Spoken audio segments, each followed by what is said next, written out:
I'm just going to introduce this budget work session for the City of St. Mary's, and this is for the 2021 city budget. And I think Ms. Jennifer Brown, our finance director, and Mr. Robbie Horton, our city manager, are going to conduct the budget session. And Ms. Walker-Reed, can you go and just do a roll call for the council first, please? Yes, sir. Councilmember Jones, post 1. Here. Councilmember Goodman, post 2. Here, thank you. Councilmember Gant, post 3. I'm here. Councilmember Riley, post 4. Present. Councilmember Rassy, post 5. Councilmember Williams, post 6. I'm here. Mayor Morrissey. Yes, ma'am. All right. And Councilmember Rassy will be dialing in about 9:30. So, Mr. Horton, from your end, do you want to introduce anybody that's on the call from staff, et cetera? Currently, right now, we have Chief Lackner monitoring from the fire station, and he'll be able to talk about his when we get to it. But that's who we have right now. Okay, is Ms. Brown with you? Yes, sir, she is. Okay. All right. So again, this is the budget for the City of St. Mary's for 2021. And so I'm going to turn it over to Chief Horton, City Manager Horton, who will, with Ms. Brown, is going to conduct this review for us today. So take it away, Mr. Horton. Thank you. Good morning, and thank you, Mr. Mayor. Kind of want to get started, kind of give you a quick overview of some things. With the effects of COVID that we've seen for the last several months, we've seen some significant revenue drop in our lost and in some of our other areas. They were pretty significant lost revenues. We're down 35% in a couple of our revenues, and we're seeing 8 to 12 on some of our others. So we kind of had to back up, regroup, and go a little bit deeper into the budget. And what we're putting before you is pretty much a bare bones budget with consideration of still being able to do some stuff, some of our essential functions. Granted, we can talk about some of those, and if we need to reduce them, that's fine, or whatever. This budget is going to be one that's going to be heavily monitored, a lot closer than we've monitored our normal budgets. We are prepared with some ideas and things to cut down to if we have to, but if the economy does rebound, even at a slower pace, we're prepared for that. So we do have a plan B, C, and even a D if we have to. So we got it down to where we can still function, still provide the same level of service we're at. But we do have the contingency to be able to go lower if we need to. So that's just laying the groundwork for our thinking in the process. After we saw how bad it was really affecting us, the state of Georgia is looking at a 15% reduction across the board for the state. Our numbers, we took that 35 and we kind of calculated as this being the low point, of those revenues coming in, and we've spread it out over a period of a year. So overall, we're looking at pretty much a 15% reduction ourselves. We had done that number before the state put it out. We had also, in some areas, it's kind of an 8 to 12%, but the majority of the budget is a 15% reduction. So that's kind of the snapshot, 100-mile snapshot, I guess you could say, or whatever, of the budget. So I'm going to kind of turn it over to Jennifer and let her go through the revenues for you. And then we'll get into the departments, if that's okay with everyone. Yes, sir. And again, for the welcome, I was remiss in welcoming the public. If anyone is on here from a citizen standpoint, thank you for attending. Jennifer and Robbie, will for the council, we will try and follow the process we did or do with the city council meetings, and so we'll announce ourselves and then ask a question, and hopefully we won't overlap. This is always a little difficult with these telephonic meetings to not interrupt one another. So you know, I look to you to try and sequence the call or the questions as best you can. But again, I wanted to make sure I welcomed the public for their listening. Thank you. All right. Thank you. Yes, go sir. ahead, Mr. Orton. The other thing I need to bring into attention too, we have all the department heads standing by. We will need a minute to contact them and tell them to come on to the call, but they're standing by ready to answer any questions that you have. I'm hoping everybody's had an opportunity to go through their books. I sent an email last night.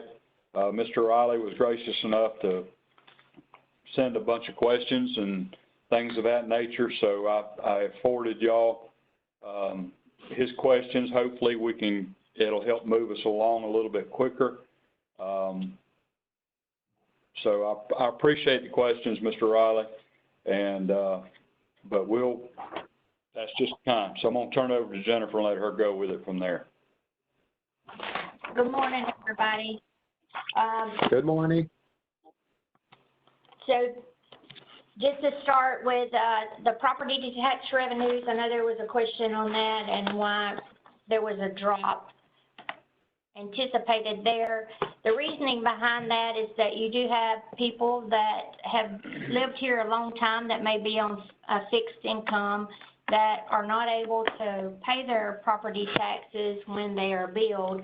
And then you may have some businesses. We have some businesses that are, I mean, every year they don't pay their taxes until we start doing a tax sale. So there's just a small anticipated decrease there to account for those that may not be able to remit their property taxes to us and remit them on time. Jennifer, this is the mayor. Wasn't there the assessors in the last round of assessments reduced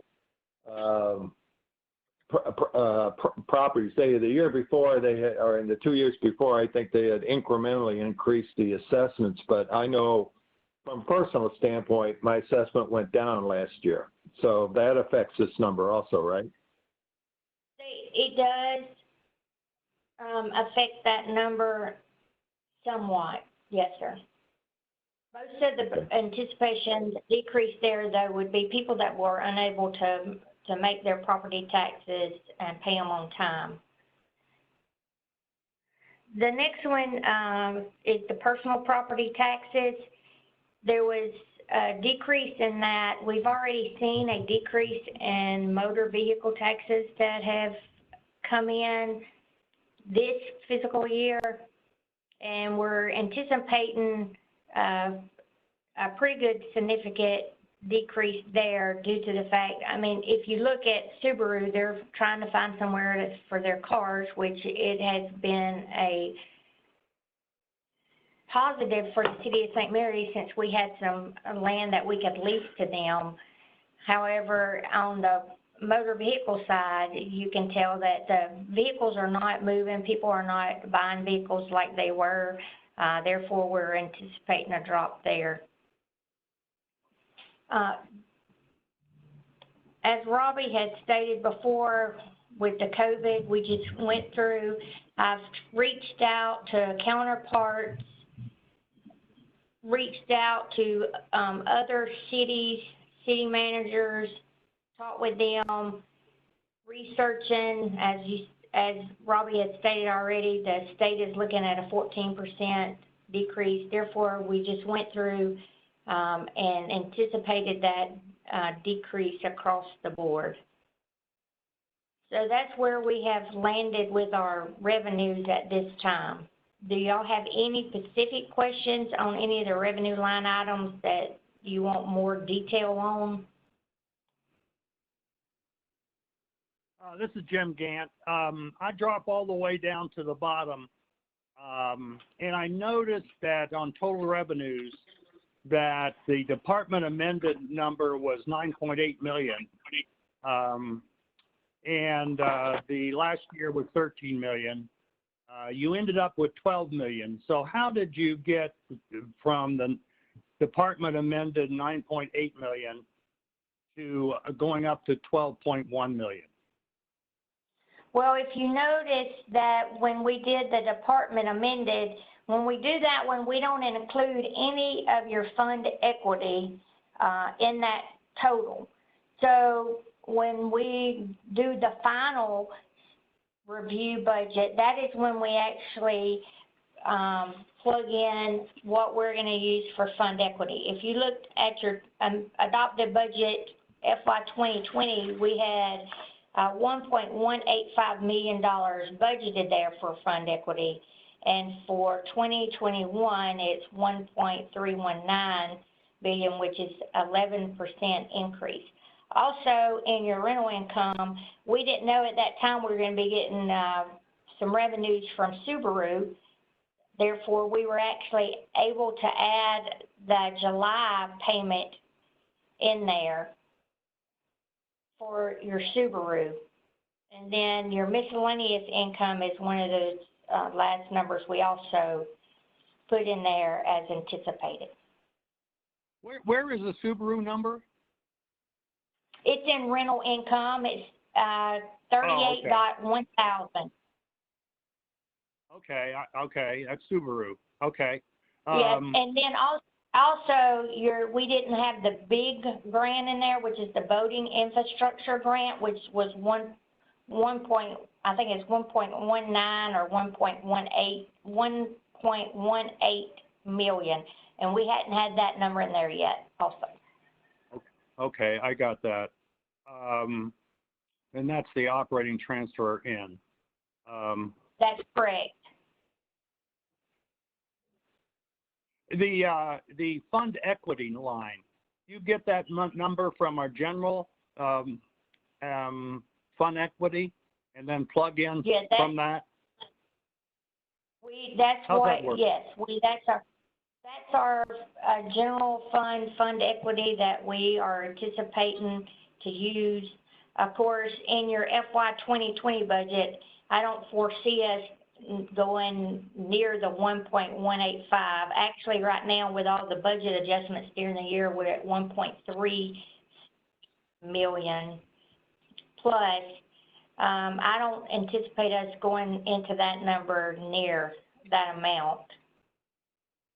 So in other departments and whatever, some of them have used fund equity again, right?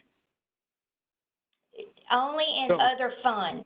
So you got general fund that's going to use your fund equity. I know SPLOST 7, because we're not getting any more revenues than that, and we're just using those revenues up. So that will be fund equity. Your water sewer fund has fund equity, and your solid waste fund has fund equity. Okay. All right. Thank you, Jennifer.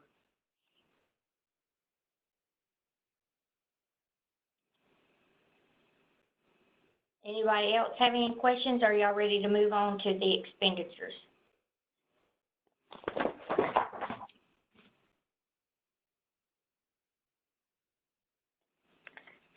Okay, if everybody will go to the, I'm sorry, go ahead. No, sir, you got it. Okay, if we can move ahead to tab 2, which is the legislative expenditures.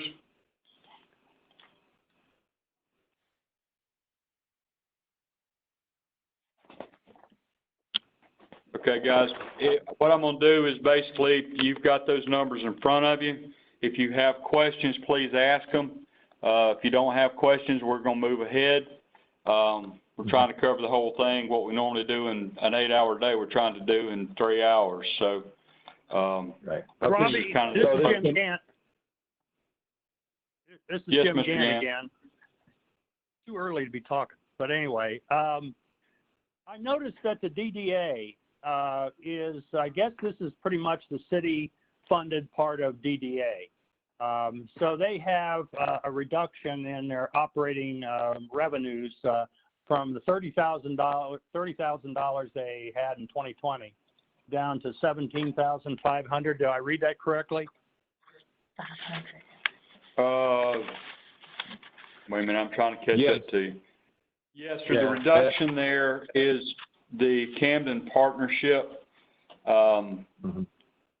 None of the other cities or municipalities are funding that, is what we've been told.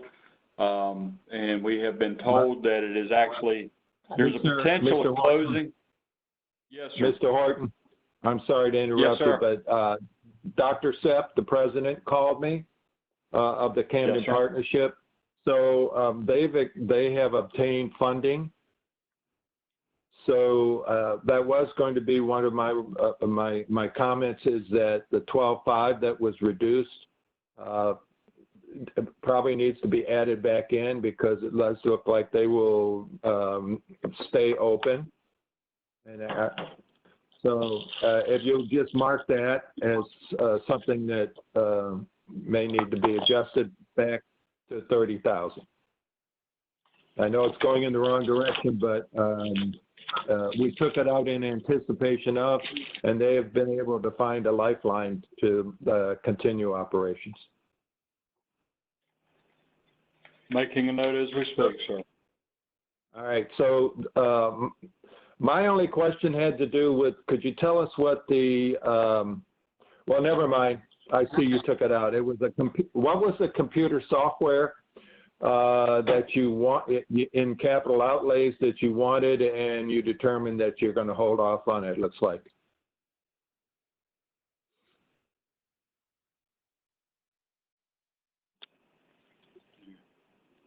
That was Deborah's software that she was, Yeah, for the open records. Okay, so we're just Program postponing to it a track year? open Yes, sir.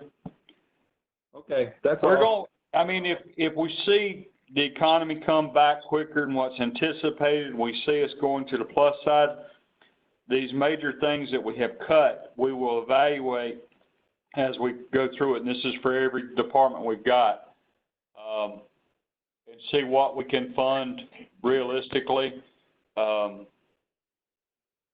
that sort of thing. That's kind of what I meant by us tracking that budget.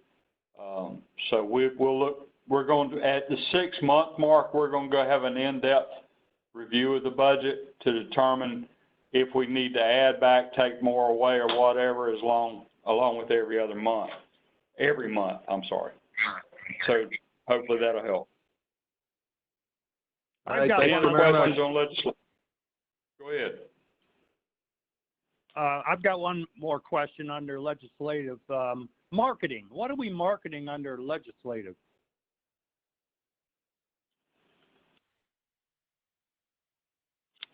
That is for when we have folks come to town or that sort of stuff. We've had that money in there, kind of just in case. Was that like for lunch, something like that? Yes, sir, that kind of thing. It's also when we have additional meetings that we have to go to Atlanta or something, and we don't have extra funds in travel or training, we're able to move that money to help cover those costs. Got it. Thank you. Yes, sir. Anyone else?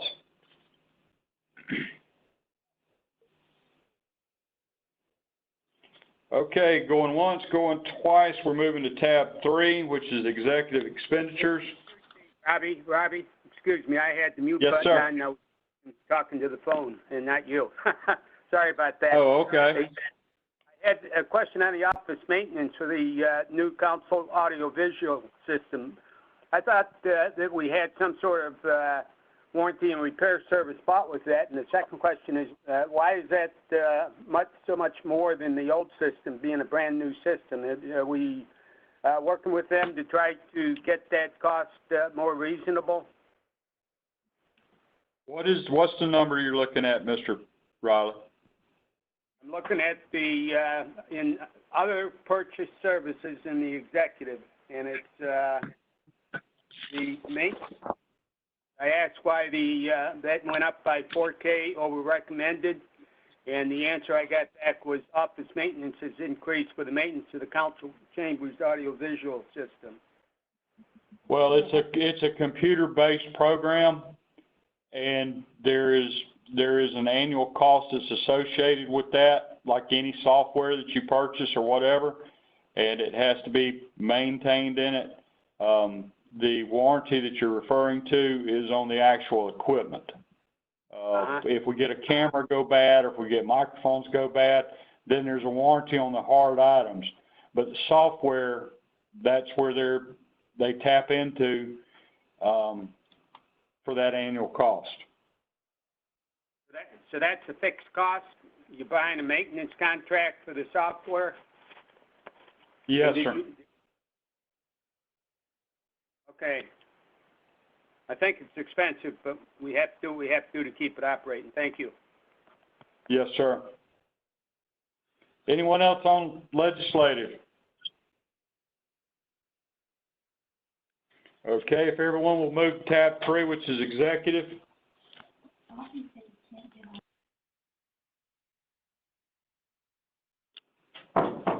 So in executive, questions there, folks?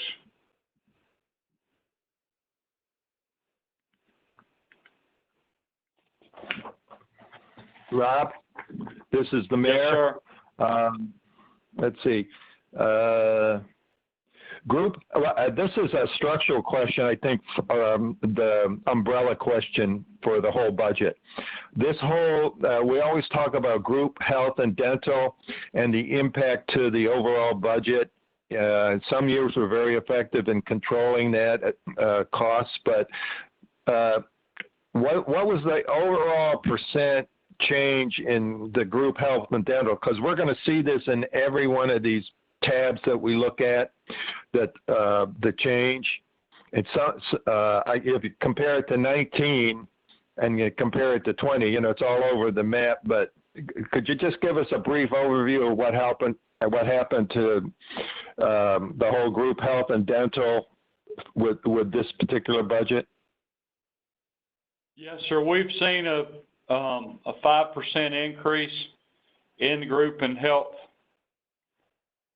and dental line item throughout the city.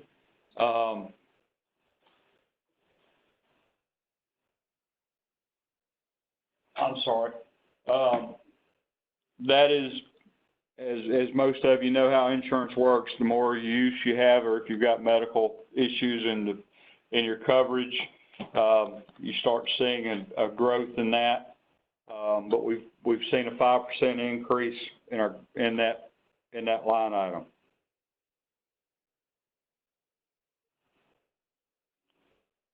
Okay, just want to make sure we understand the impact. So it's better than that 20% or whatever it was last year or year before. That's for sure. Yes, sir. Yes, sir. Absolutely. Any other questions for executive?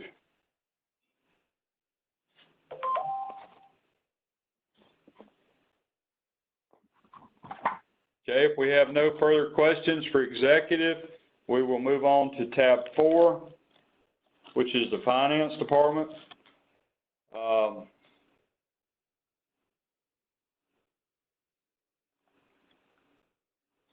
Any questions for Miss Jennifer while she's on the phone?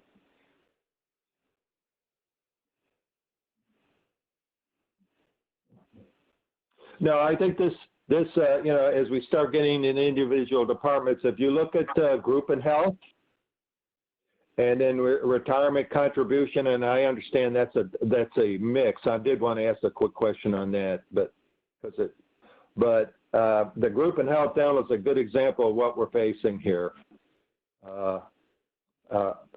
for all the tabs coming up. But the other one, retirement contribution, that took a big jump in 2020, and it's maintained itself now for 2021. Jennifer, I just don't. It has to do with the employee mix, right, in a department as far as retirement contribution. If you can just yes, sir. That's correct. We match an employee's contribution up to 4%,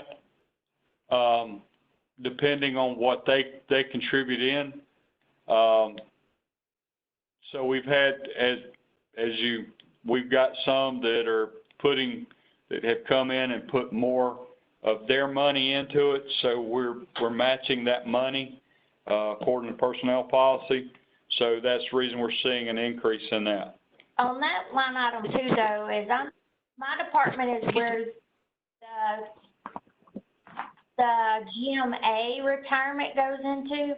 And so that retirement for last year, or what we've got budgeted right now, is $36,500. However, we're going to have to increase that another $7,900 because this week we just got the actuarial report on the GMA retirement, and it's going up to $44,400. So we're going to have to make a small adjustment there to cover that GMA retirement that's hosted in my department. Okay. Mayor Morrissey? Yes, ma'am. Mayor Morrissey? Sorry to interrupt. We are not live streaming to the public. The public is unable to listen to this call at this time. I wanted to make you aware of that in case you wanted to pause. And what's the problem? I'm not sure. I've sent the email over to Nicole, but the public is not able to see the work session at all. Okay. Are we recording the work session? It's my understanding we are, yes, sir.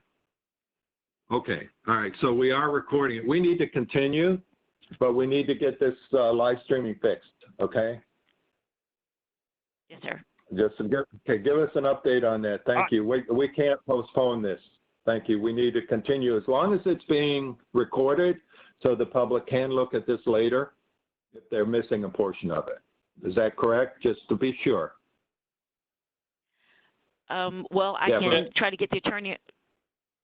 Hello, I thought I heard Mr. Gann. I'm sorry. No, I just want to make sure that you're absolutely sure it's being recorded. Deborah, I would have to. Nicole, if you will, please check with Nicole and see if it is being recorded. We can take 2 or 3 minutes if we need to. We need to know that right now. Yes, sir. Right.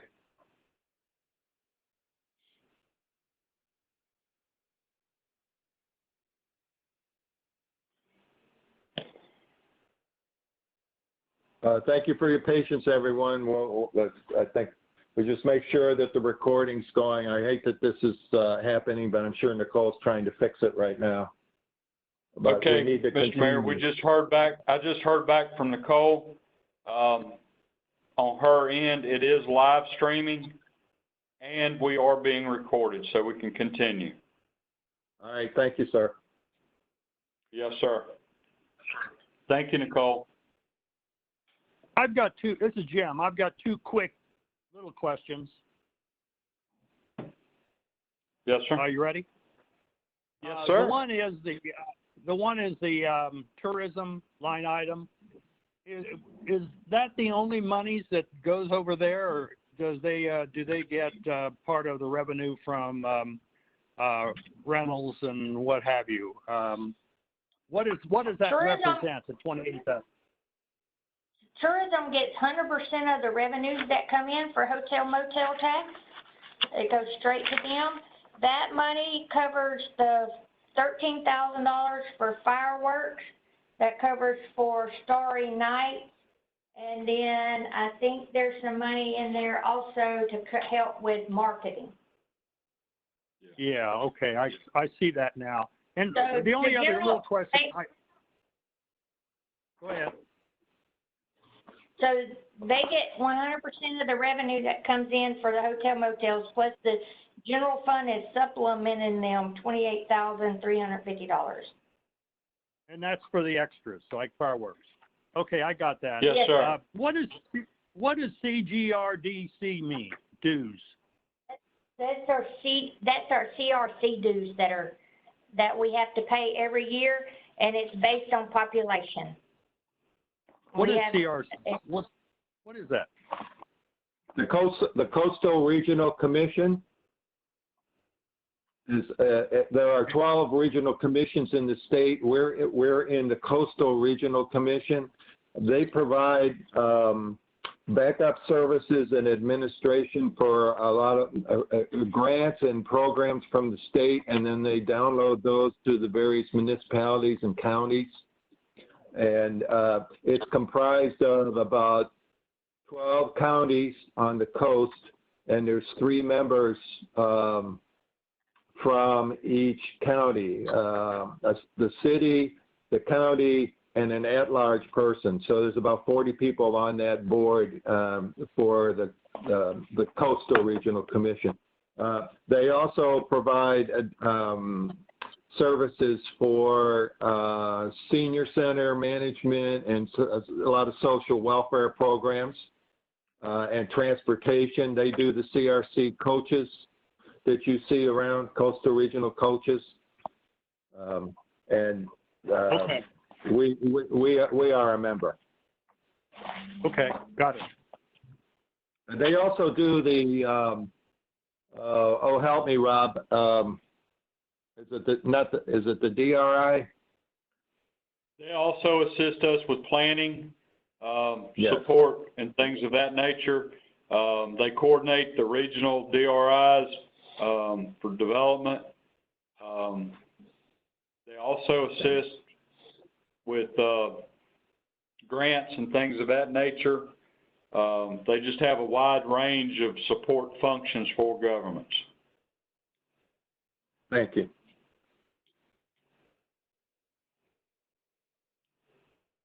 Mr. Kent, that answer your question, sir?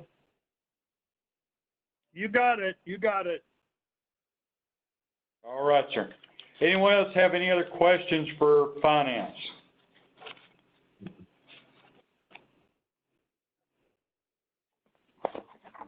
All right.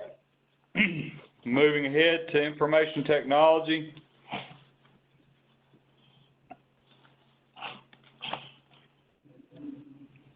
Any questions on information technology, IT? Well, it's not so much this is the mayor. It's not so much a question as an observation. You know, we installed a significant upgrade year and a half ago, 2 years ago now. When it first started out, we had some problems with the microphone system. And, you know, as you can hear today, even there's a question of whether or not we're live streaming, and we are. And some of that has to do with the public being able to follow the path to be able to get to the live streaming. I think so. It's probably continuing to maybe make it more clear how they access the systems. But you know, one of the things I just want to make sure that we're satisfied with the robustness of the system that we got, and that the group that gave us that system, if we're staying after them to make sure that we got what we paid for. I don't know if I'm being clear about it, but you know, it was a struggle at first. It was some fine tuning. I think we've gotten over the majority of the problems, but we need a very robust and dependable system, and we need to stay after the vendor to make sure we get that. Yes, sir, I would agree with you on that. We're staying on top of it as much as we can. As far as testing it. Now, we're gonna run into glitches with, our Wi-Fi and things of that nature, and that's just kind of a nature of the beast with it when it comes. But for the most part right now, it seems to be serving the purpose, other than having some minor technical difficulties from time to time. Well, I mean, on occasion, there's a structural thing with the, you know, the electric systems or power in general, whatever. I understand that. Right.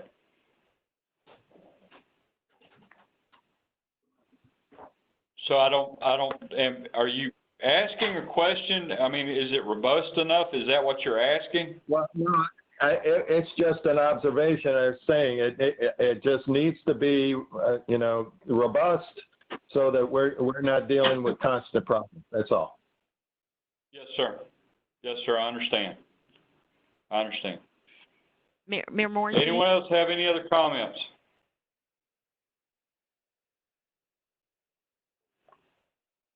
Mayor Morrissey? Councilman Jones. Yes, ma'am. Sir, I just wanted to let you know the issue with the live streaming is just for the city employees able to get on, like different department heads are trying to get on and live stream. It's not working for us. Nicole says she's working on it, but I've had the public send me in notices and call. They said they're able to view it and hear it. Okay, good. Thank you. The city employees on the system are not going to be able to right now. Ms. Okay. Deborah? Yes, sir. Ms. Deborah, if you would do a roll call, we had somebody drop off the call, and I don't know who it was. I think it was Councilmember Jones that stated, but I'll do the roll call. Okay. Councilmember Jones, post 1. Councilmember Goodman, post 2. Here. Councilmember Gant, post 3. Here. Councilmember Riley, post 4. I'm here. Councilmember Rassi, post 5. Councilmember Williams, post 6. I'm here. Mayor Morrissey? Yes, ma'am. And my advice is that we continue and hope that council members can rejoin. Yes, sir. Mayor Morrissey? Yes, sir. Mayor Morrissey? Has joined the meeting. Oh, okay, he came back. Yeah, I was off when I think Deborah was cutting in. Go ahead. All right, Okay, Mr. so Horton, we- continue. Thank you. Yes, sir. Thank you. Okay, folks, if you don't have any other questions, I thought I heard Mr. Gant going to ask a question about IT. No, I didn't have any questions on IT. All right, sir. Thank you very much. I have Mr. one Jones. question on IT. And I guess maybe we need Nicole to answer this question, but with computer hacking and people from all over the country holding cities, counties, and other areas hostage, do you think we need insurance for a city our size, or do you think we're okay? And that was a question probably Nicole would answer. I understand that, and that would be something we need to evaluate as far as the insurance goes, but I would tell you that we have just increased our security with our system. We're implementing, it's kind of referred to as an umbrella for our IT sources, and it basically cuts out everything except for our functions. We had a meeting this week on it, and it's kind of hard to even get off and do much of anything outside of doing your day-to-day functions. Right. So that Okay, is a huge security function. Yeah, Nicole has been doing a fantastic job, as far as security and hacking and everything else, but I just wanted to know if we needed any additional help, and maybe she'll let us know later on if we grow big enough where we can be held ransom. That we need insurance. Yes, sir, and it is something that we want to look at. We do have some technical agreements. We've got some things in place. We've got a backup that is a secured backup that we've had that happen to us previously several years ago, and within about 14 hours, they had us back up and running with everything restored.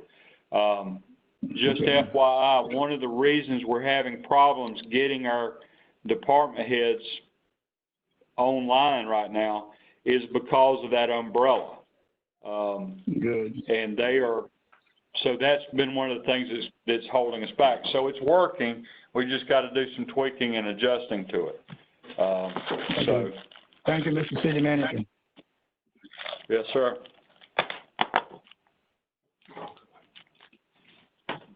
All right, so does anyone else have anything for IT?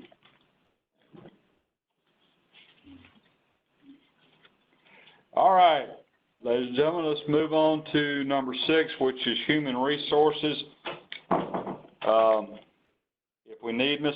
Larson, it's going to take me a minute to get hold of her, but she'll call in.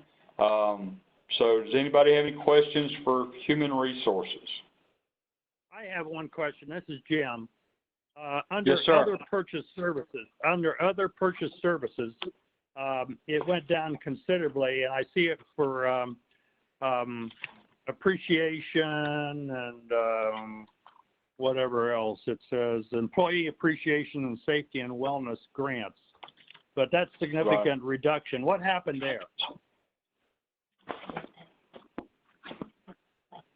Yes, sir. That last year y'all had put in there for us to do the salary study plan, and so that's been paid for. They're currently working on that plan, so we won't need any money budgeted for next year for it. So this is the salary study. That's correct. Yes, sir. Okay. Anything else for human resources?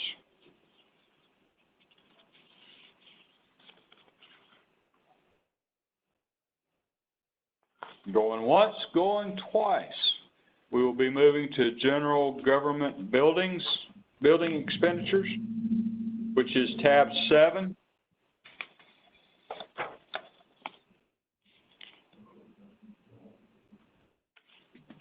Do we have any questions for general government building expenditures? Mr. Horton, this is the mayor. Just for general understanding, and I see that it increased really, that occurred for property liability insurance from 19 to 20, and then we're just continuing the same story in 21. But there was a significant property liability insurance change. And actually, if I look at 18, it was a dip, and then it went back up, basically. So, I don't know, maybe 19 was an aberration. Well, I think that was about the time that everything was going good and we didn't have any major problems. And we had that event that occurred called Irma and Matthew. And, Gotcha. Okay. So that's what's kicking that cost. Okay. All right. Well, that just you just triggered a thought in my mind. I think a couple of years ago, the city manager told us that he had changed the threshold for the insurance and had reduced it down. Yeah, considerably, so that we netted out with more payback because we had taken on maybe a better policy. So from our standpoint, based on where we are in past, our philosophy about being very aggressive in having good coverage is still what we're doing, still our policy. Just want to confirm to everyone that we're doing that. Yes, sir. We received some notification here a while back. There's been modification on their side, and it was kind of driven from the the state insurance commissioner. Alan? Has joined the meeting. Alan was. So there were some changes there that, but for the most part, we still have the same policy. It's just some of the calculations are a little bit different. Well, again, this is just my opinion, but we need to be aggressive in our insurance policy so we've got the best coverage possible, so that I don't want to be a day late and a dollar short. It is a little bit more expensive, but I think we've proven the value of very, very good coverage insurance policies. Yes, sir. I would totally agree with you there. Okay. Anyone else have any other questions for the general government building expenditures? But I want to say, the 580 work week. Mr. Ashton. Yeah. Yeah, I'm here. We're getting feedback, and I didn't know if that was you talking. I'm sorry, and good morning, sir. Good morning. I'll mute it. All right, sir. Thank you. All right, anybody else have anything for general government building expenditures? All right, if everyone will go to tab 8, which is our municipal court expenditures. And for Mr. Rassey's benefit, the way we're going through this, Mr. Rassey, is we've already had discussion on our revenue side, and we're just going department by department. And if you have questions, please ask. If we're unable to answer them, we'll contact the department head to get them in on the call. So that's kind of how we're moving ahead. So, municipal court expenditures. Do we have any questions concerning that?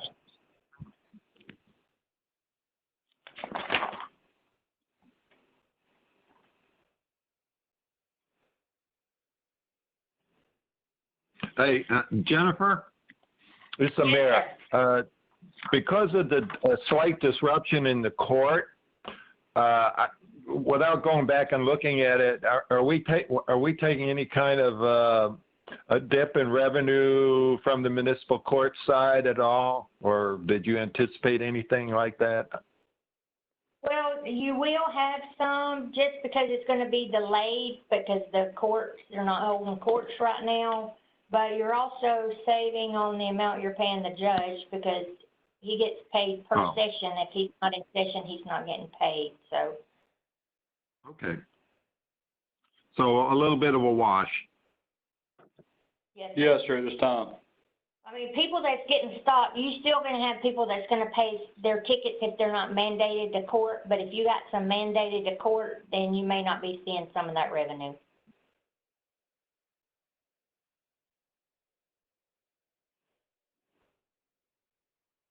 Anything else for court?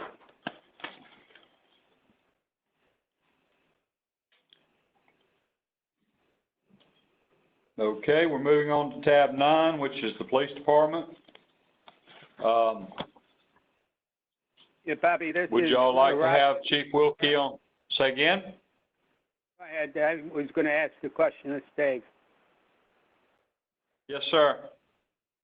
I think it would be useful to get Chief Wilkie online if you could while we're in the meantime. All right. So we can keep go ahead, Mr. Dave. The question has to do with the overtime question that I asked. It increased from the requested to the review, which is going to end up being the final budget, by 20%, or from $60,000 to $80,000. And the answer was it is in line with 2018 and 2019. However, we got more officers now, and I would think that the need for overtime would not have increased to what it was back in there was 19, or 18, actually. Yes, so the money that, the overtime that you see there, what we were seeing was working 12-hour shifts our folks were pretty well spent by the time they finished their 12-hour shift, and running short, just being very candid about it. That dropped that overtime down. We also have in there, if you'll follow down, other purchase services. That was the pay for the Camden County Sheriff's Office. So we've got our patrol division, I believe, pretty well staffed right now. Pardon me. And so we're seeing the Sheriff's Office diminish, but we're also seeing our overtime increase because we're getting our staffing levels back up to par, and they're able to do a little bit more. Does that make sense? Yeah, what is our staffing level at this talking point? about it's something that we should keep an eye on and not spend it because it's in the budget. We ought to really keep track of that. No, sir, I agree. I totally agree. Absolutely. Okay, thank you. To Mr. Gantz's question, and Chief is being a little bit delayed about getting in. But the current staffing level, they have 20 sworn officers at this time, with 2 that they've got lined up and are within, matter of fact, we do final interviews with them next week. So the numbers are coming up. We have based the budget, general allocation, as I was schooled yesterday in difference between allocation and budget. That was a dig for Miss Jennifer, I'm sorry. The allocation is actually for 30 sworn officers, but we were down to 14 officers. Chief's done a fantastic job of getting qualified people in, getting folks through the academy, and we've got our number back up to 20 at this time. But what we have budgeted for is 26 sworn officers.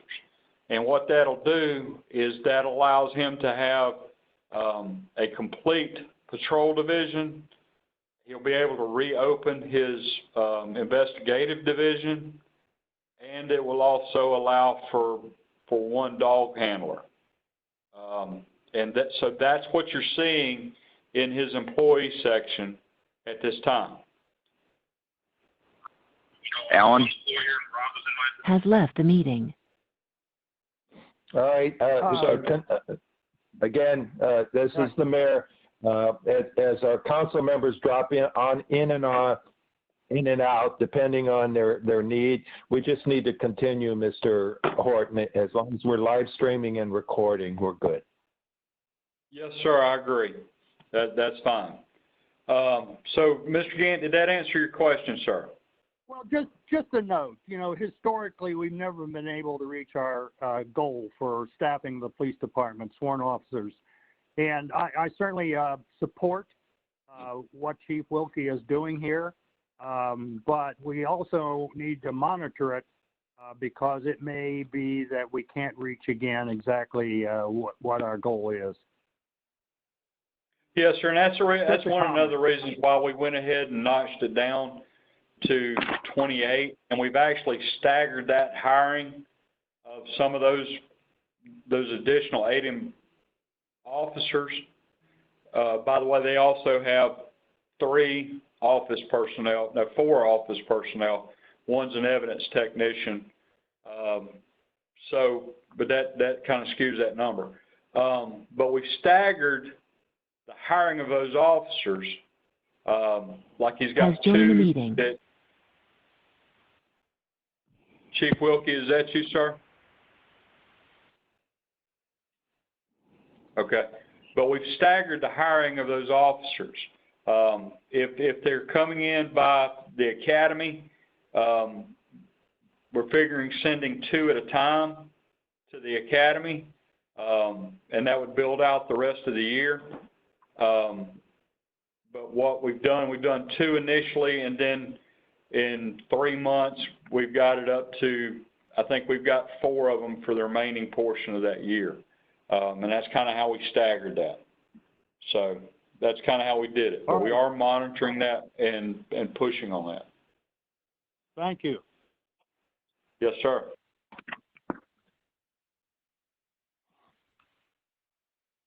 Robbie, this is the mayor. Yes. So if you could speak to the vehicle leasing, which is 52.2321. I think that's and then that's one I had that is that for the leasing of new vehicles. Could you just give us a quick explanation on that bump? Yes, sir. Last year, as everyone's aware, or maybe not aware, but we have a whole pile of the old Dodge Chargers that, in just Robbie terms, the goodie's gone. They've become kind of a mechanical nightmare for our mechanics and for our officers. Being emergency vehicles it's paramount we have something that's reliable that they can have and they can use.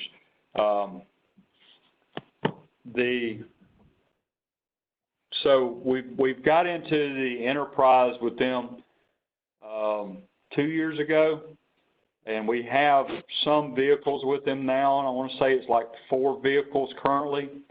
Last year, we got 3 vehicles for them, but we turned in 5 vehicles per the direction of the city manager. So we kind of owe them 2 vehicles in theory, but we were also trying to get them 3 more vehicles this year. Because we do have the newer officers, and what is left is those vehicles are pretty tired, and we're just trying to get them in something more reliable. We can go into the enterprise discussion a little bit later, but that's as it relates to the police department. Unless you want to go ahead and have the total conversation now about the enterprise fund or the enterprise vehicles. That's up to you.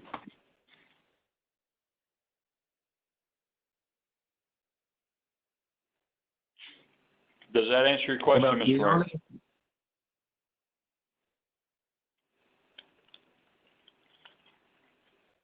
Someone said something? The only thing I wanted to make sure, I'm sorry, we're talking over one another. This is the mayor. The only thing I want to make sure of is that we are balanced with the number of vehicles that are in good service that can then support the force, and that we're seeing the consequence of what every force has dealt with, which is aged equipment that is going to reduce the number. But we've got to bring on new fleet at some point in time, and as long as we are judicious in the way that we have to bring on this new fleet, and that we're smart between capital outlay as opposed to lease, etc., and that's where we, I think, had made some decisions about leasing in the future. But as we bring on more force, was really my direction, is that we've got to expect to be able to provide the equipment that these folks need. And we're seeing, because the salary, the regular employee salary, and in particular group health and dental are the big impactors in this account this year, because we're rebalancing this force like we've been trying to do, and Chief Wilkie's been successful for. So it's a hard number, but particularly on those top ends. But this leasing one, we just need to be very tight with that, Mr. Horton, so that Yes, we sir. don't have any, And honestly, we're doing some evaluation now on that leasing program. We see some benefit. We see benefit in the leasing program. However, we're also seeing that number affect what we're locked into as a city for a long, forever. And that number is getting pretty dramatic when you start looking at replacing the entire fleet. So we're having to evaluate our vehicles and determine if it's beneficial for us to take an administrative vehicle and do a lease with it, as opposed to taking a public works truck that we get 10 years out of and purchasing.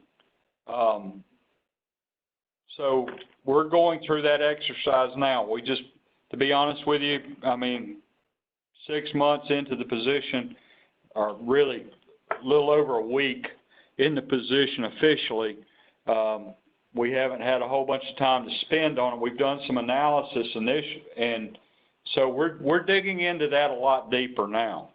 But that is high on the priority list. Thank you. Yes, sir. Anyone else?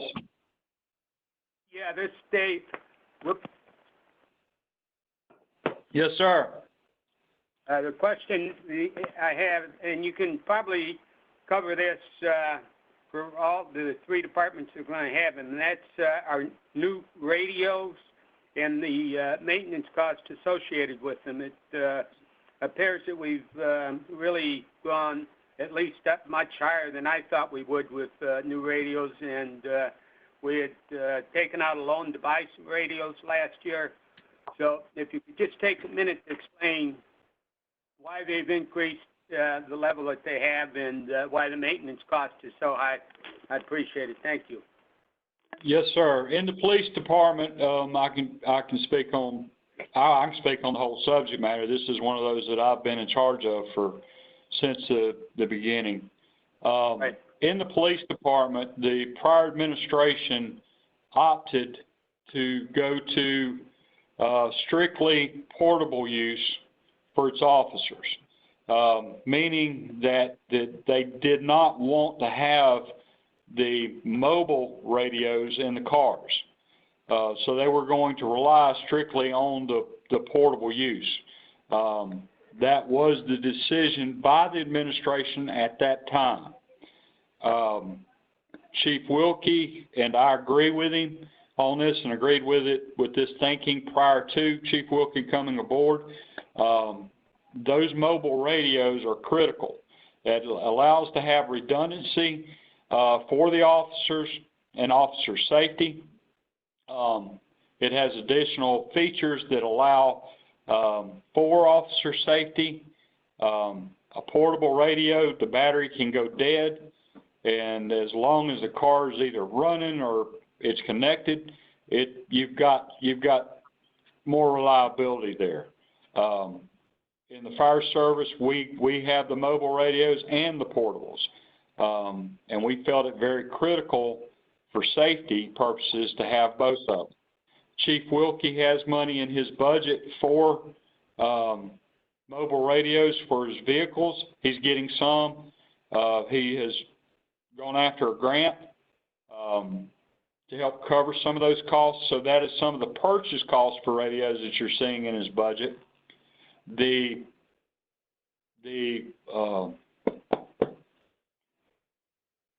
maintenance contract on the radios has been there since the beginning. It actually has not changed. It just wasn't budgeted for in the police department for some reason that I don't know.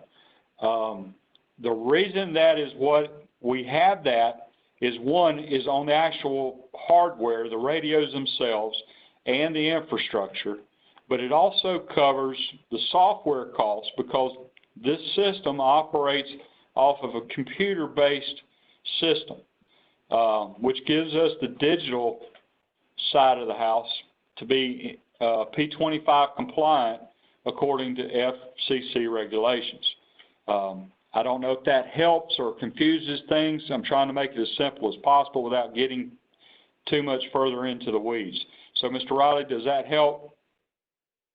Yeah, I just wanted to make sure we all understood why we having to purchase those mobile radios, and also the sort of change, or not change, but like the fact that the maintenance was not budgeted last year. And you did answer that question. Correct. in my response. Correct. But Thank you. Everybody here. One of the other things, increases that you see in the chief's budget is in uniforms. That is the changing out of the ballistic vest that the officers are wearing. I know Chief sent out an email several weeks ago with pictures of one of his officers in the new vest. Those are lighter vests.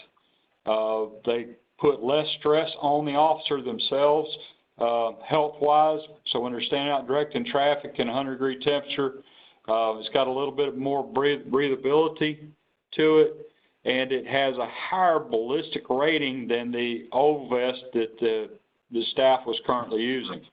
So that's another one of the increases that you see in his budget. So that was just FYI. Thank you. Very welcome. Anyone else have anything for the police department?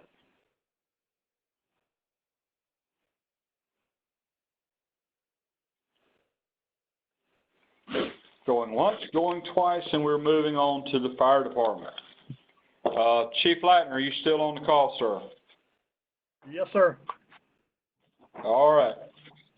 So, anyone have any questions for Chief Lattner? Just a quick question. This is Jim. What's the total staffing of the police department? You've got a list here, but it doesn't list how many firefighters or whatever. So just comparing to the police department, which is staffing at about 33, if I remember correctly, the fire department is what? We're down one firefighter, sir, and then the chief's position. We have applications. I've just got back for the firefighter position. So we're down one, sir. We should be 26. So we're down one. All right, your total staffing's 26. Yes, sir. Okay, great. That is a complete firefighting force of 26. There's no administrative cost in that. That is everybody you get fights fire. Sounds good. Thank you. Yes, sir. All right, this is the mayor, and you know, one of those questions that I usually like to start out with at the beginning, and this is a perfect time for it, is the question about what is it that we're not doing. And this seems to be an area, if you look at capital outlays between vehicles and equipment, and it looks like you made some very tough decisions here as far as vehicles. And so, we did make a significant purchase of firefighting equipment about, 2 or 3 years ago, Rob? And yes, sir. So is there, is this, are we just going to delay some equipment purchases, vehicle purchases? And equipment purchases? Is that your thinking? Okay, I was kind of waiting to see if Chief Lattner was going, but I can field this. I know a little bit about the fire side of it. The $75,000 was for rescue equipment. That is the Jaws of Life. They have a set that is almost 20 years old, and we've got several others, with the youngest one being somewhere close to 15 years old. They're still functioning, they're still operating. However, we're finding trouble when it comes to the newer cars and cutting on the newer cars. Some of the metal that they're using in construction of automobiles is a lot tougher than these Jaws are able to actually work. We're not writing off that equipment. We're actually pursuing Chief has been working very diligently, and he has on 2 separate grants trying to get funding for that equipment. So we're kind of betting on Chief's work. As far as the brush truck goes, which is $110,000, we're making do. That's a 1984 brush truck that has seen, it's been a good one. It's been beat up. We've replaced fenders. It's eat up with rust, but the pump still works, and we can put it out in the woods if we have to. But we've also got a smaller backup unit right now that's it's referred to as a skid pack, but it's a concentration of foam and a little bit of water. We can hit small fires. But we've got to replace that brush truck eventually, but we're just putting that off for another year. All right, thank you.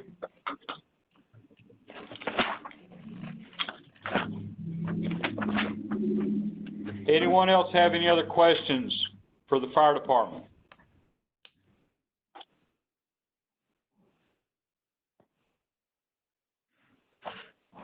Thank you, Chief Lackner. Yes, sir. All right, we're moving on to Public Works.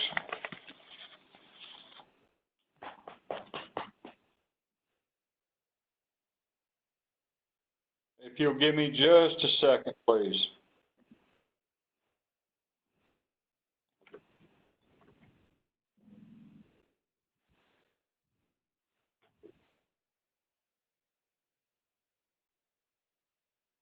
All right, moving on to Public Works. Anyone have any questions for Public Works?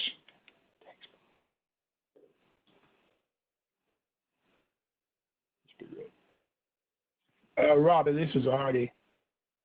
Yes, as sir. As far as employees, how short are we in Public Works? Oh, Mr. Artie, I had that number. I think right now we're down like 4 or 5 positions. Don't quote me on that. But we're in the process of advertising and trying to fill some of those spots. Okay, with hurricane season coming up and everything, I was just wondering if we were up to par. We're getting there, boss. Okay, and Bobby's coming online here in just a minute.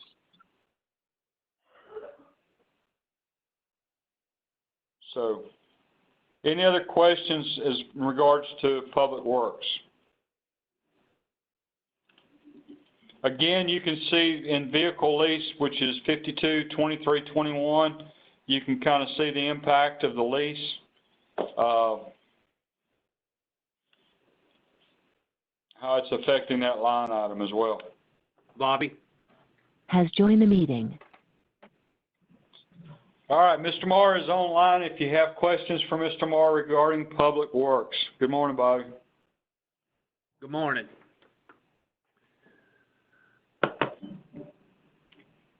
Anyone have anything for Public Works?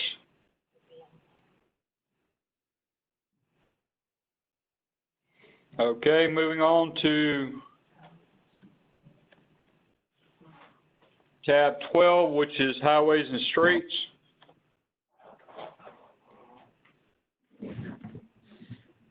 Anyone have anything regarding Highways and Streets? That was tab 12.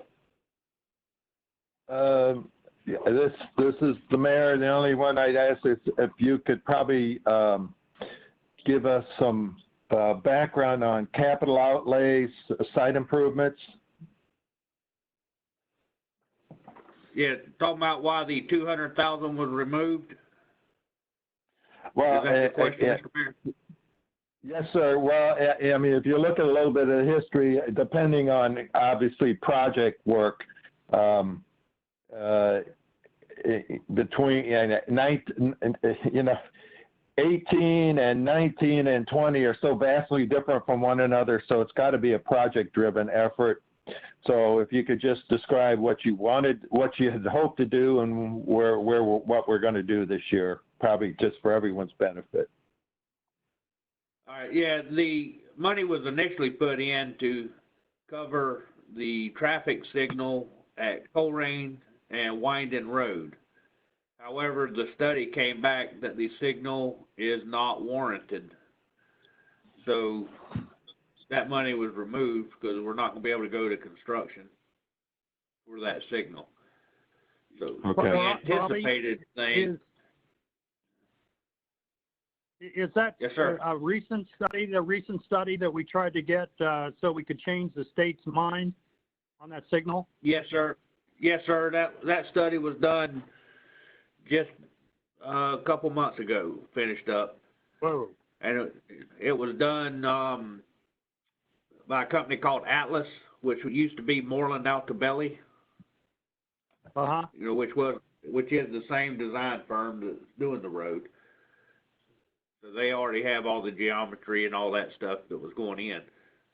So when the study came back that it was not warranted, I had conversations with the guy that did the study at Atlas, and his recommendation would be wait till the project is completed, give it some time for operation, people to learn how to manipulate or drive through the interchange and everything. And then potentially next kind of spring, if it completes on time, of course, look at updating the study at that point to be able to get updated turning movements and all. Because part of what's going on right now, a lot of people will avoid that interchange altogether. So the data has actually come in less than it had previously on turning movements and such. Uh-huh, really? Okay. Had not known that. So anyway, there was not even one warrant that was really met to even come close to any kind of argument to DOT about installation of one. So at this point, I think we need to just hold off until, like I say, we get the project completed, everybody kind of settles down on how they're going to be using the interchange, and then we look at it again in the future. And just FYI, folks, there is also a new project that is going into the county right there off of Winding Road behind Mr. Gross's project that we're hearing a lot of movement on to the point that they're ready to start moving dirt. It's a apartment complex going in behind that area that will also eventually affect that number that wasn't included in that warrant study. So there's a lot of elements that once that interchange is being used the way you've got the full load on it, that is going to affect that warrant study. And this is Artie. Just a thought. Go ahead, Artie. Jim? Okay. No, I was just go ahead. going to say, Bobby, I think that you were right in your assessment. With everything that's going on now, it was a matter of timing. This was probably one of the worst times to have a study done because there's hardly any traffic on that road and hadn't been in the last 5 or 6 months because of not just the shutdown, but because a lot of things going on with the inability to get in and out in a hurry. People are using other means.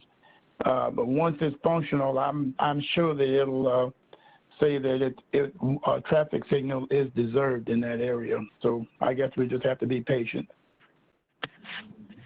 I'd like to add to that. I agree with Artie that we need to be proactive in advising the people that are very emotional about this subject, that we did do and did complete another traffic review and what results came out of it, but that we would pick it up again after the reconstruction of the bypass is complete, just to get ahead of it a bit. Yeah, and I do want to mention that when the study was performed, this was prior to the COVID stuff, so school was in session, and that part is just, the numbers came back that a lot of people are taking the alternate route, like Mr. Jones mentioned.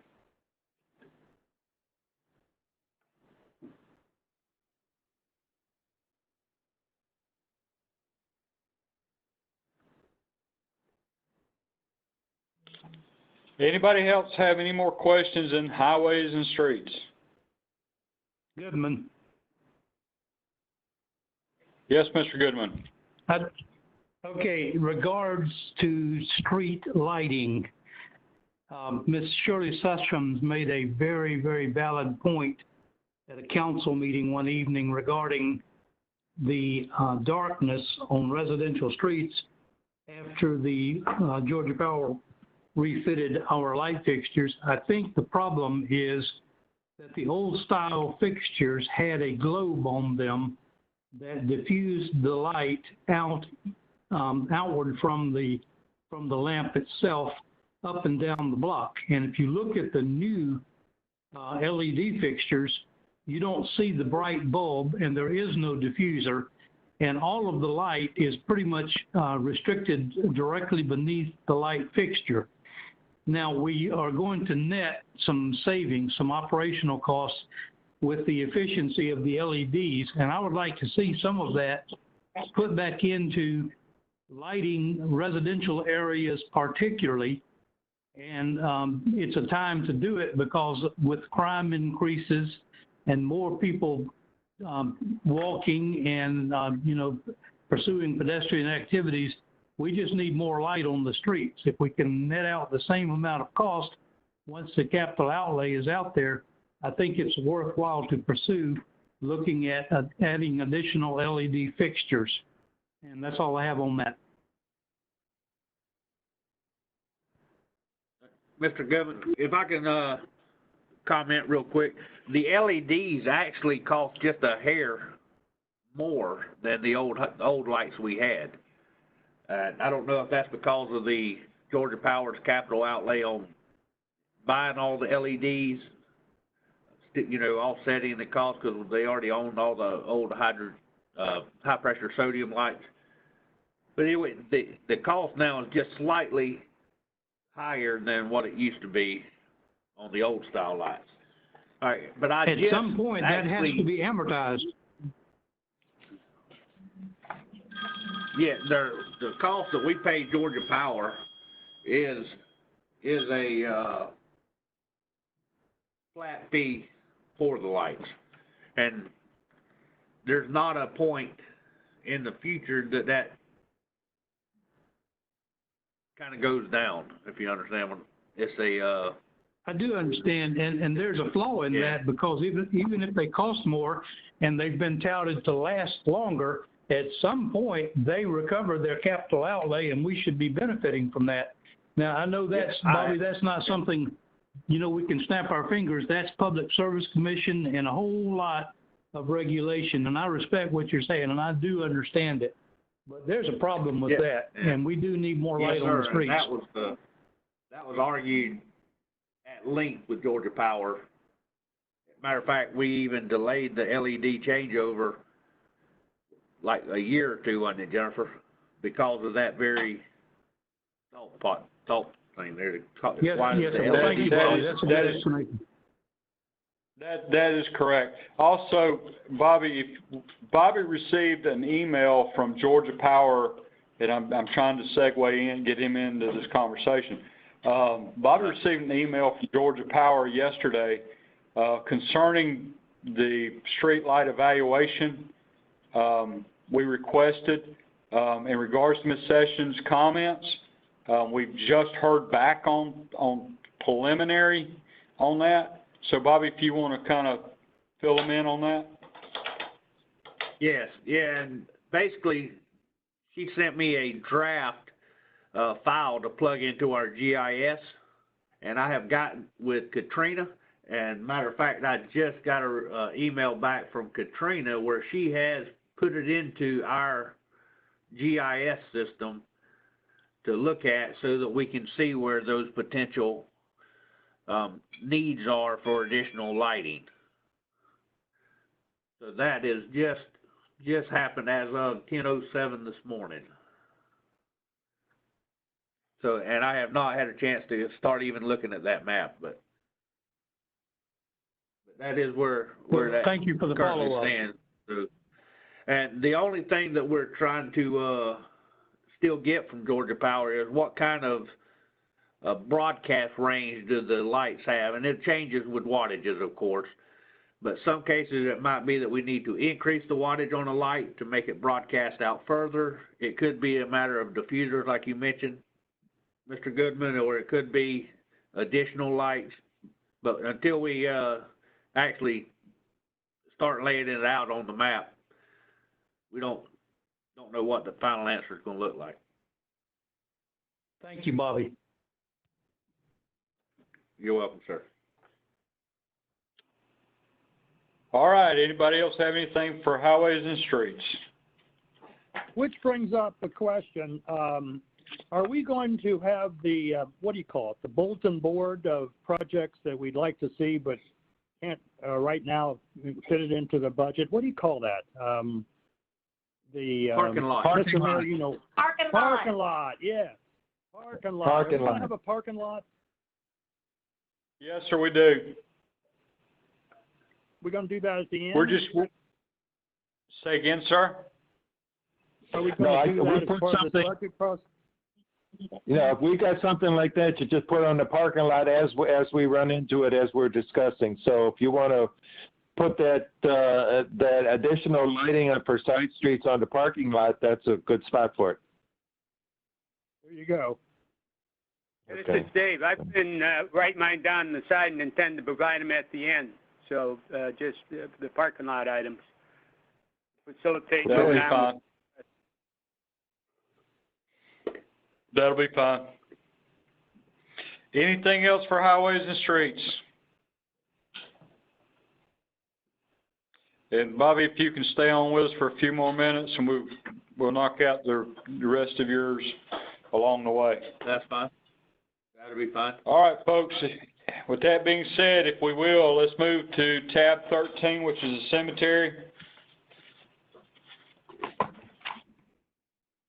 Any questions on cemetery?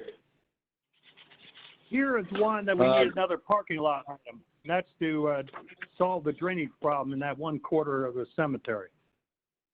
Thank you, Mr. Gant. Exactly where I was going to.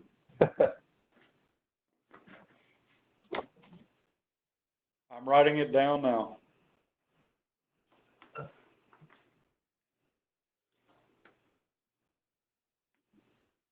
All right.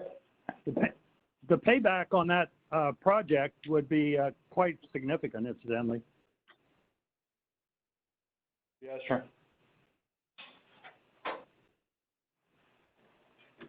All right, folks. Anything else for cemetery?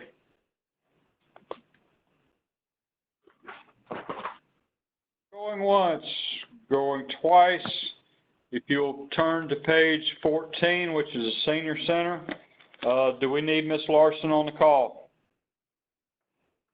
Probably would be a good idea, just in case. Thank you. Yes, sir. So we're going ahead and getting her online. Do we need to take a quick break? Anybody need a break? Let's keep going. That people can, I think, go off independently based on the nature of this conference. Okay, that's fine. Ms. Except for Larson, Robbie. Except for Robbie, he can stay there full time. Thank you, Mr. Gann. I appreciate your support.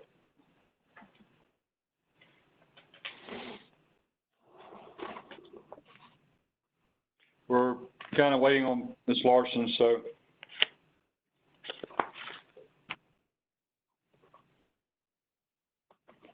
Bobby, as she's coming in, may I go ahead and just outline what my thoughts are on this, because I wrote up quite a bit on this, and we've exchanged some discussions and Sure. some emails.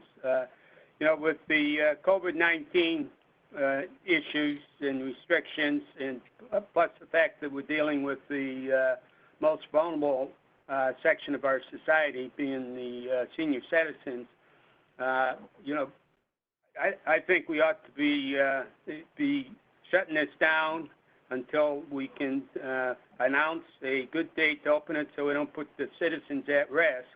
And during that time, be finishing up on those studies that we had a committee do a year and a half or so ago, and come up with ways when we do reopen that it's we've either considered or done other things with them. And you know, there's two things in this. You know, it's unfortunate that COVID has hit. That's affecting us across the board greatly. But we certainly don't want to rush into opening the senior center and causing citizens, our senior citizens who are the most vulnerable, Donna to be exposed has joined the meeting. Exposed to any of those COVID sort of problems that they could get if they get exposed, plus the liability that the city would face for causing somebody to be impacted by that. And you know, I know the contract that we have for meals is sort of a set thing, and we can figure out how to get that food to some place where citizens can use up the minimum number of meals that we have, we're obligated to purchase. But other than that, you know, it's maybe an opportunity to make the senior center even better, and also save a few dollars in the budget that we need for some other critical things. So that's my thoughts on it, and it opens up and I think, and Mr. Riley, I do respect your opinion on that and the direction that you're talking. But I think let's hear from Ms. Larson. Good morning, Donna. Welcome to the meeting. But we need to let's hear what her thoughts are, because I think you're going to find that it's going to be pretty close to the direction that you're talking, Mr. Riley. So, Ms. Larson, if you would kind of give us a brief rundown on what's currently happening as far as the senior meals and what your plans are as far as the continuation, stopping, or whatever, and what happens as regards to the building, the structure itself. Okay. So currently, we are scheduled to continue delivering the meals through June the 12th, and we sent out a letter to the seniors letting them know that that would end with the state of emergency that's set to end that date. And then we basically told them that at this time we don't know when we're going to reopen, because, I mean, you've all been in that building. It's one large room, and we just cannot figure out a way that we could safely reopen right now and practice social distancing. You know, the space is just not large enough, so we're still trying to figure that out. Not a lot of guidance out there as far as recommendations. So, you know, we're exploring the possibility of maybe changing to like curbside pickup instead of us delivering the meals, because that's, you know, getting kind of difficult with the other departments going back to work. And then we've kind of batted around the idea of finding out like which seniors are most needy, and, you know, somehow developing a program to where we can get the food to the ones who basically need it, and not just giving it out to everyone just because they're a member of the senior center.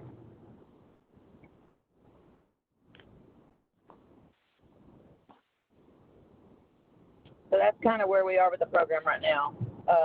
Still waiting on some guidance, hoping that the governor will maybe give out some, you know, some type of guidance, you know, the state level and the health department can maybe give us some guidance as well.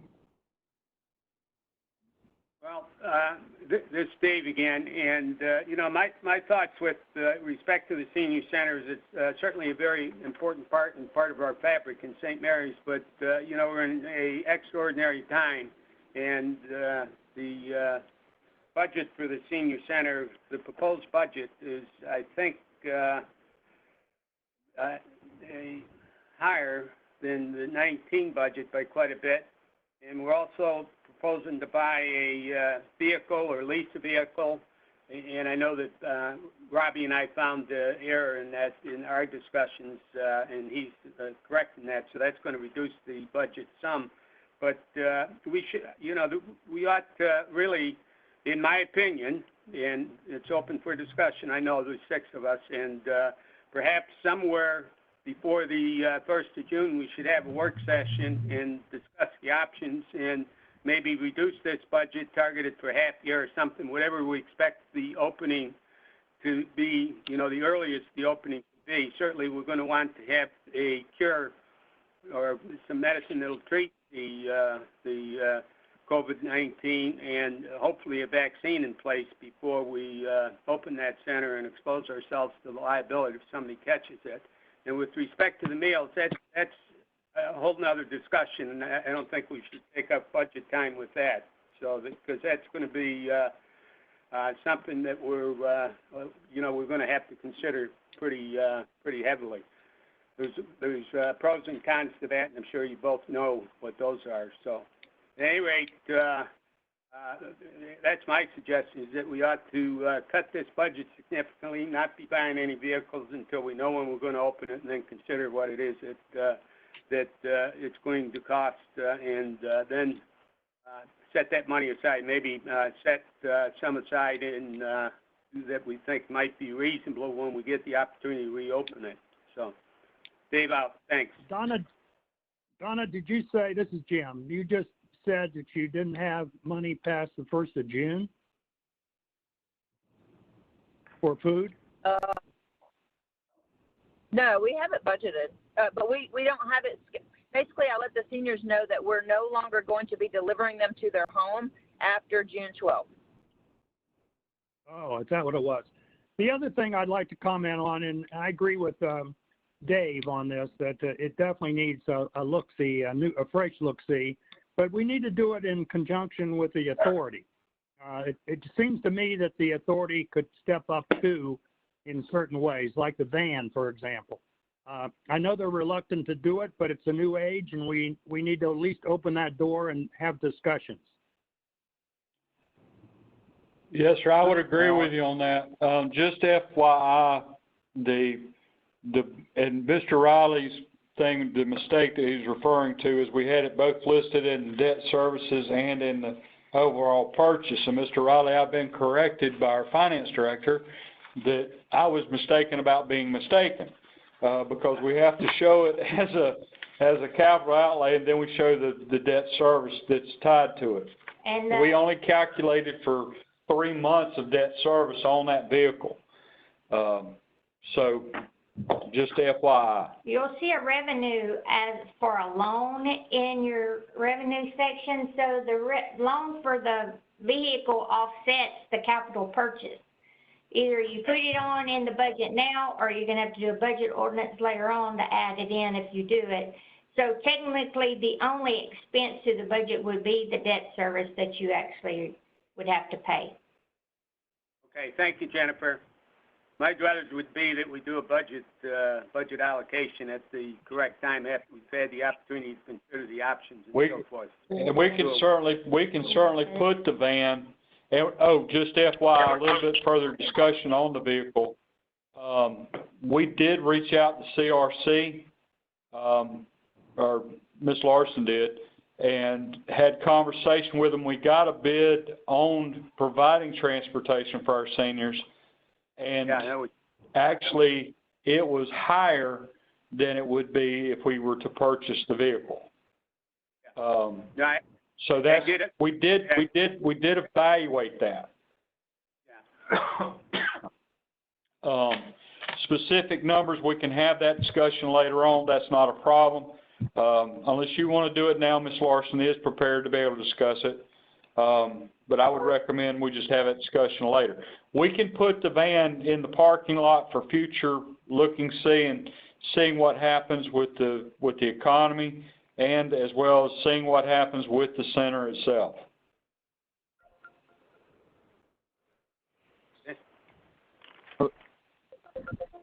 Hello, this is Alan Ramsey. I just wanted to make sure I echo what Dave shared in regards to the senior center. We need to err, be wise in our approach here with the senior center, and I think that you know, why I want to be optimistic, I'm also realizing too that this, I just don't see the senior center, see how the senior center can open up within the next 3 to 6 months. I don't. And that doesn't mean we can't plan for the future and make the necessary upgrades that we need to make it even better for the future. But well, I think it's in regards to Mr. Rassey's comment and Mr. Riley's and some other conversations that we've been having. I think now is a good time for you as a council to really evaluate exactly how you want this service to be provided. We've been tasked as employees or staff to run it, and that's what we've been doing. Donna has been fantastic. She has grabbed the reins and she has done fantastic things with this, bringing new programs to it, bringing life to it. We've seen it grow. But if there is questions about what you as a council want, then this is the time to address it. I agree that I don't believe we're going to be back in that structure for at least 3 months. And that 3 months rolls into that time frame where we're all being very cautious about, because we have the fear of this thing circling back around. So now would be the time to evaluate that and have those discussions. So that's just 2 cents for me. Again, I thank Donna for incredible, and Candace for their incredible efforts in running the senior center. They've done an incredible job of building the senior community up, especially during this time when they're at a low. Thank you. I think we all agree with that, Dave, that Donna and Candace have just done an outstanding job over in the senior center. And this discussion is not being had because of any fault being seen there. It's just that realistically, we're not going to be able to operate the senior center safely for a number of months.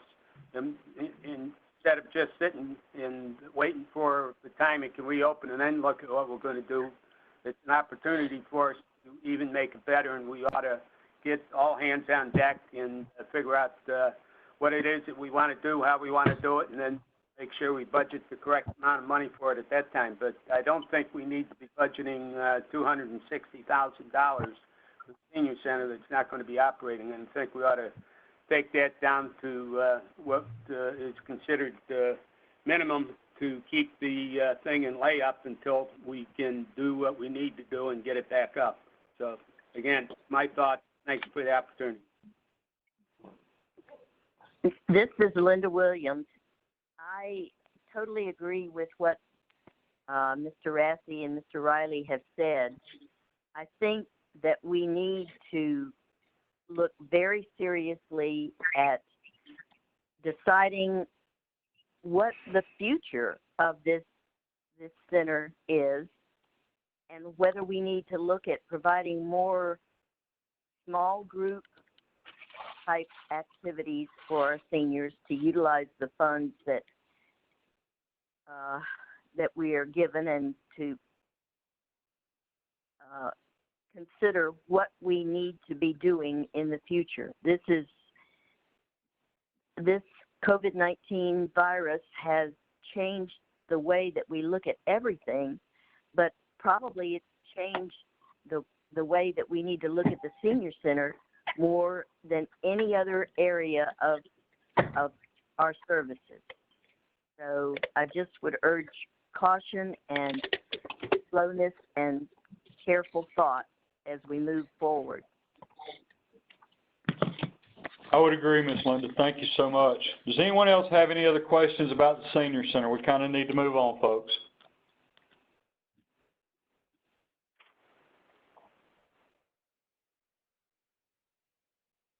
All right. With that being said, we're going to be moving on to Parks. Ms. Larson, thank you for calling in. We'll get back with you later. All right. Thank you. All right. Moving on to Parks. We still have Mr. Morrow on the phone, correct? Donna has left the meeting. Yes, I'm still here. Okay, anyone have any questions on park expenditures?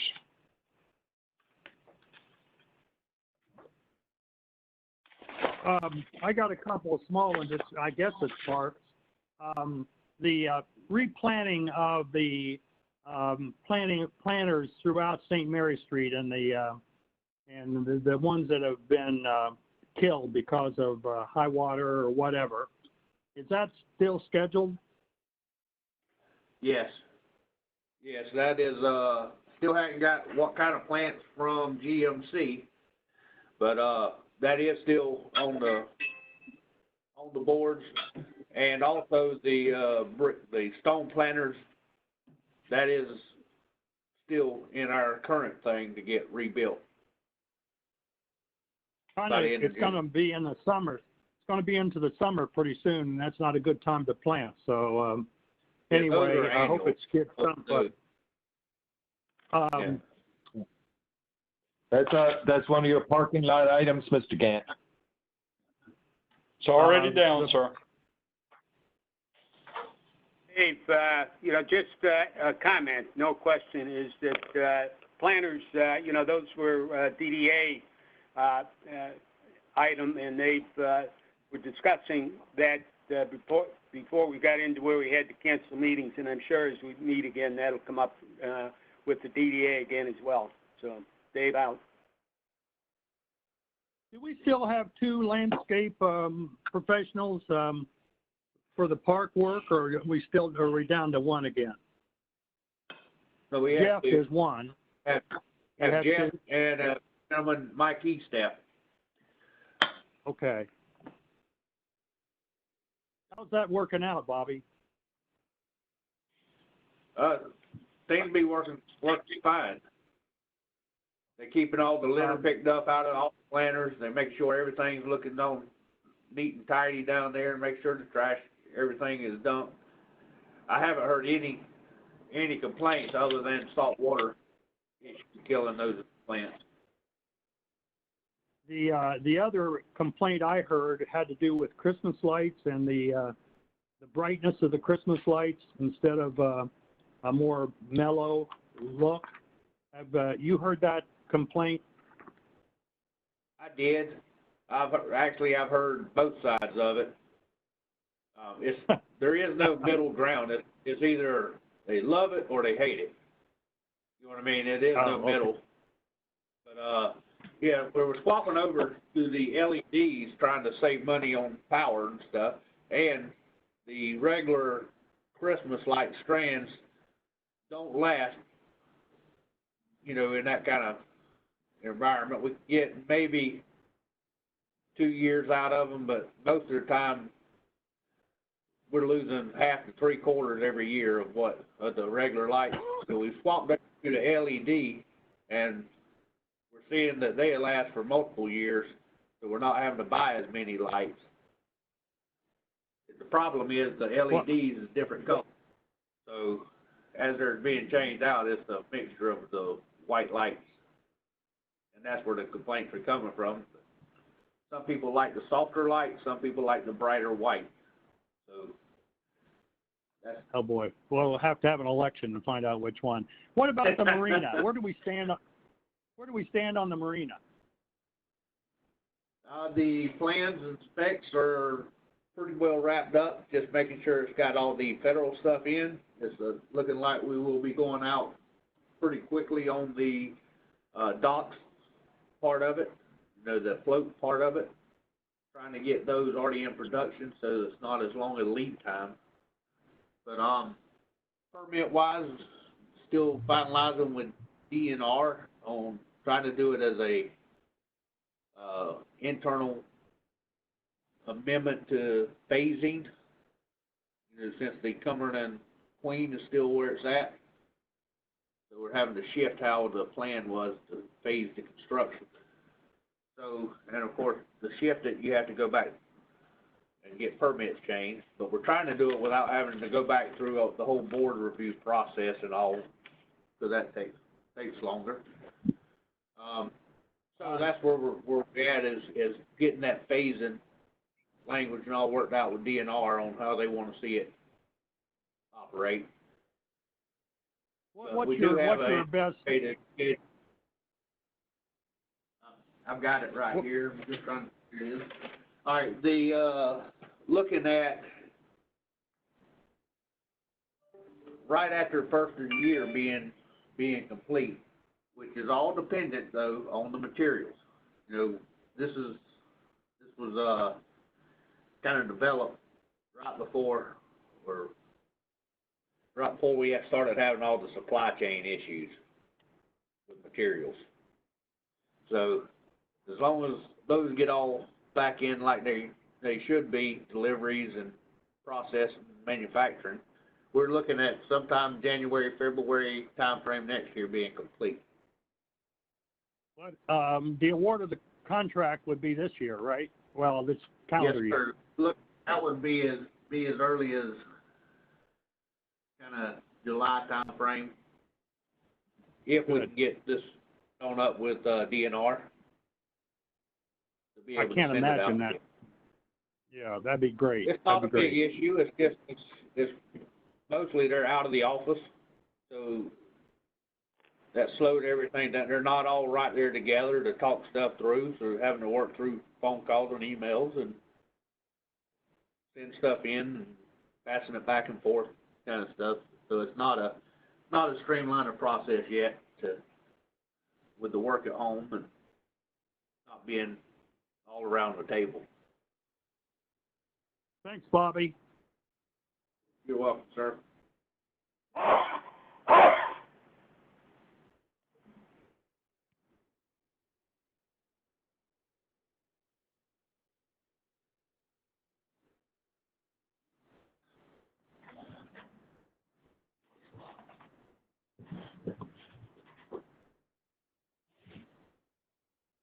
Mr. Horton, this is the mayor, just process.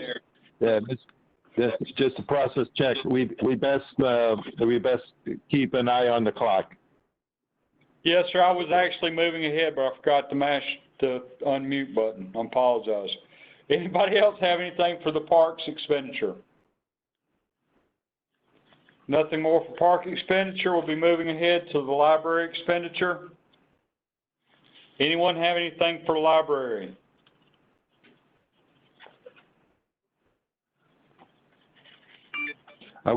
This is the mayor. I just will comment that the service for landscape maintenance and grounds maintenance is doing a good job, it seems to me. Yes, sir. They really are. Okay. Anyone else have anything for library? Nothing more for library. We'll be moving to building.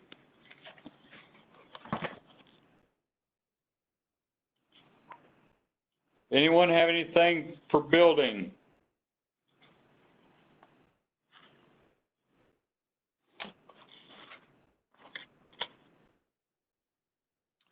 Just quickly, I see you decided to delay a vehicle. Yes, sir. That was the vehicle was allocated for we were going to put on another inspector.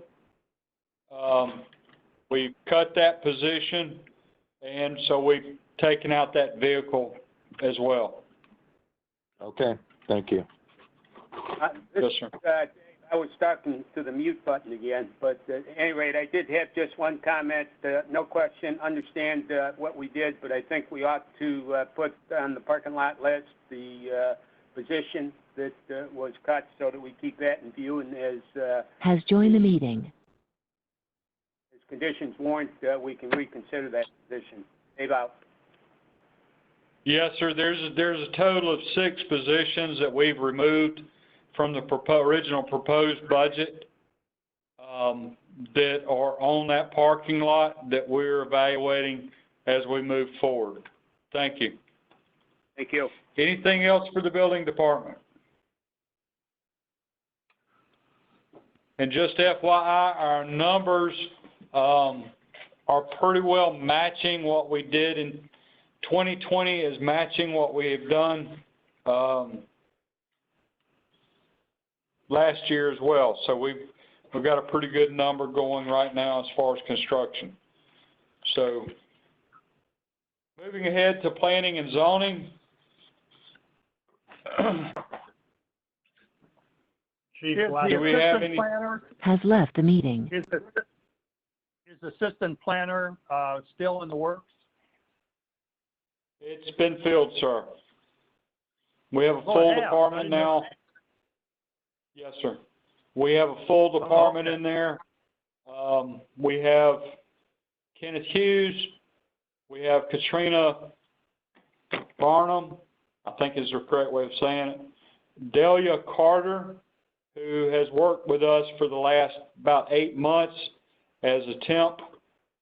She has taken that planner 1 position, with Katrina taking the kind of the assistant position. And we've got the half of the administrative assistant, which is Sharon Rudy. So that department is full at this time. Good. Good. And Mr. Hughes has hit the ground running. He is actually looking at some ways of cost savings when it comes to between him and Katrina on the GIS. So we're evaluating some things there, and he's hit it running. There's no doubt about it. So anybody else have anything for planning and zoning?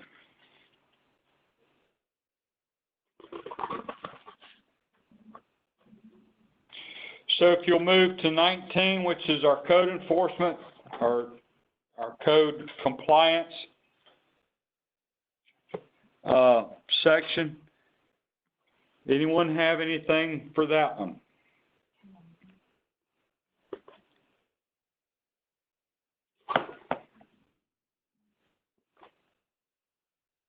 With no questions, we'll be moving on to the Main Street expenditures.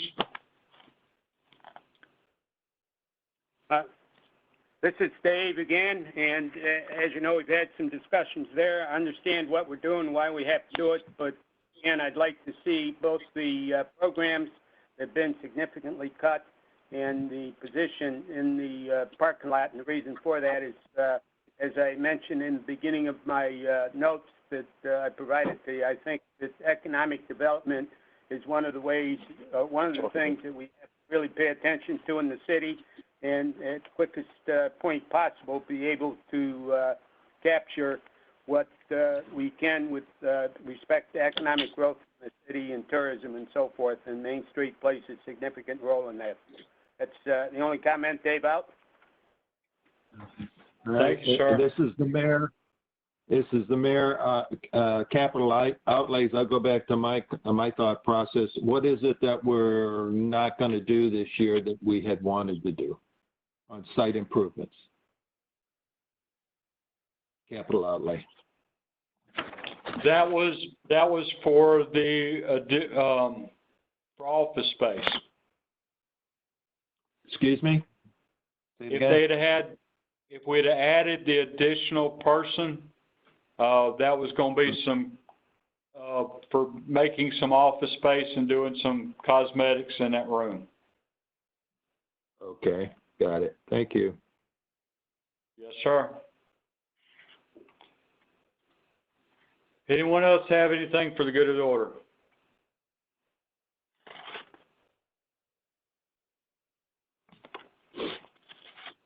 All right, folks, if you will go to tab 21, which is our special facilities expenditures.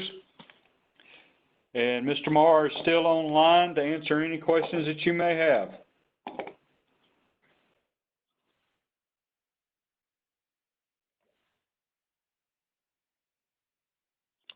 All right, we have no questions for special facilities.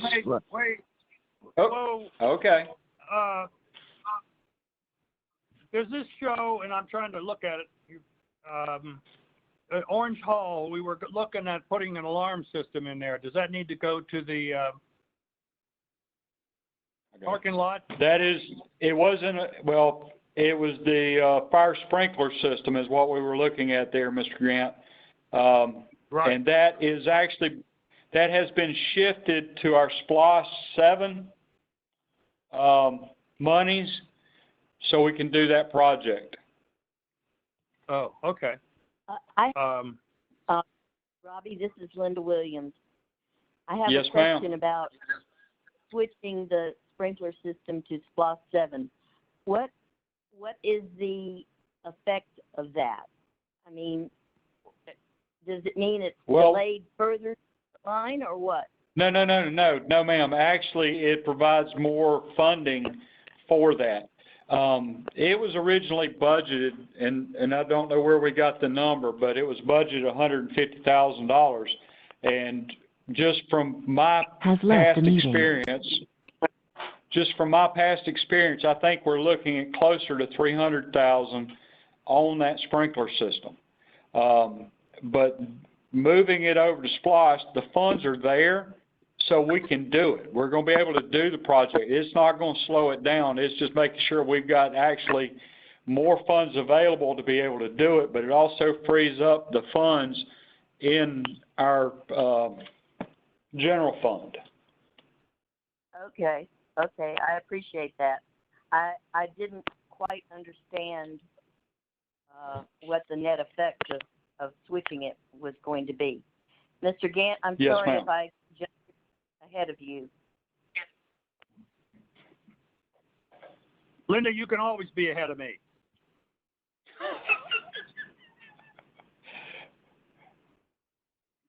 All right. Anybody else have anything for special facilities? Well, this is the mayor. If we could put it in the parking lot, please. We don't need to discuss it now, but we'd had some discussion about with some of the folks on the Orange Hall Committee about the fountain and at the corner and being able to make that more of a feature of the house. That's not necessarily tied to any one project. So if we could just add that to the parking lot, I'd appreciate it. That's all I need. Yes, sir. We've got you down already. All right. We are moving on to multiple grant funds.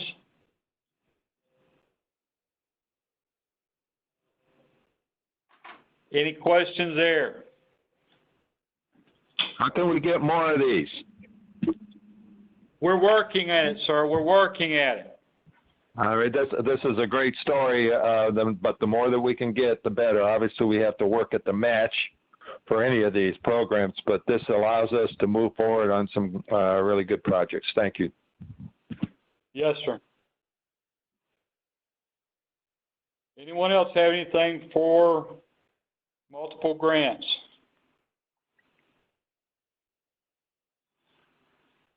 Okay. That being said, we're moving on to the TAD allocation district.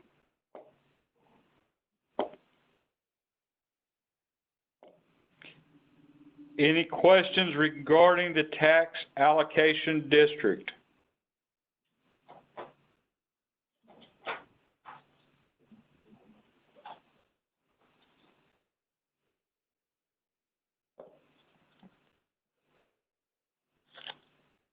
With no questions, we're moving on to the tourism. We've got the revenues for tourism, or estimated revenues for tourism.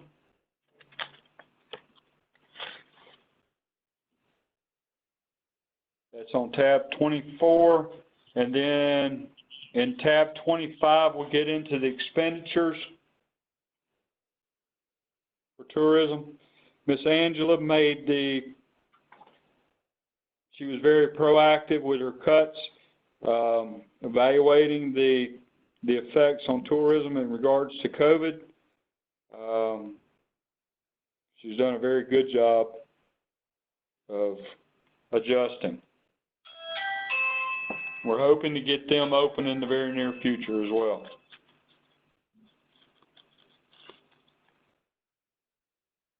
Any questions concerning? Yes, sir. Linda Williams has joined the meeting. Yeah, this is Goodman. I got to say this delicately. For the parking lot, I want to put a special notice in there for the director of the Convention and Visitors Bureau and her personal sacrifice and contribution, as you said, for the good of the order. She did something extraordinary. The details of it are up to her to share, but it was a personal sacrifice, and I want her restored to being whole as quickly as we can do it, because I think it was very altruistic and showed how much she loves St. Mary's and how much she loves her job and her contribution. And I just want that bookmarked on the parking lot. And thank you very much. Yes, sir. And if we can have further discussion at some other point in time regarding that, I would appreciate that. I think I know what you're talking about, but I want to be clear, please. Thank you. Appreciate it. Any other questions concerning tourism?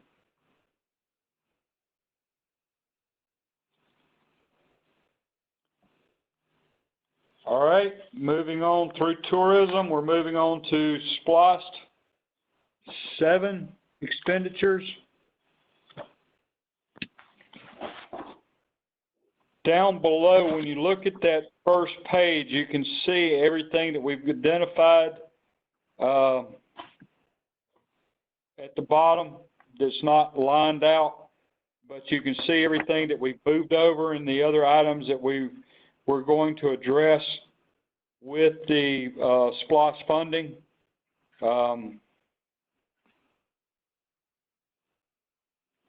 Well, so this is the mayor.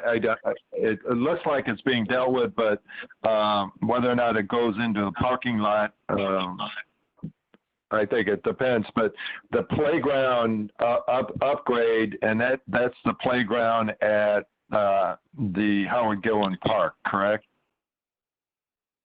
Yes, sir, it is. Okay, thank you. I think, the improvement and an upgrade for something that's very popular, I'd like to see that as taken to another level if we can, as long as it stays within the footprint or whatever makes sense for that park, because I just, if you go over there and sit and watch and enjoy it, it's something that a lot of people get a lot of pleasure out of. So I'd like to improve it if we can. Yes, sir. And just FYI, actually the cost that you see, the current equipment we have there has got a lot of wood elements to it that are kind of starting to splinter and get some wear and tear on them. And some rust on them. So that's what that cost is repairing, replacing, and making it safe. If we have the ability to expand, we certainly will. Has joined the meeting. But that's kind of the direction we're going with that right now. Just that stuff. Thanks.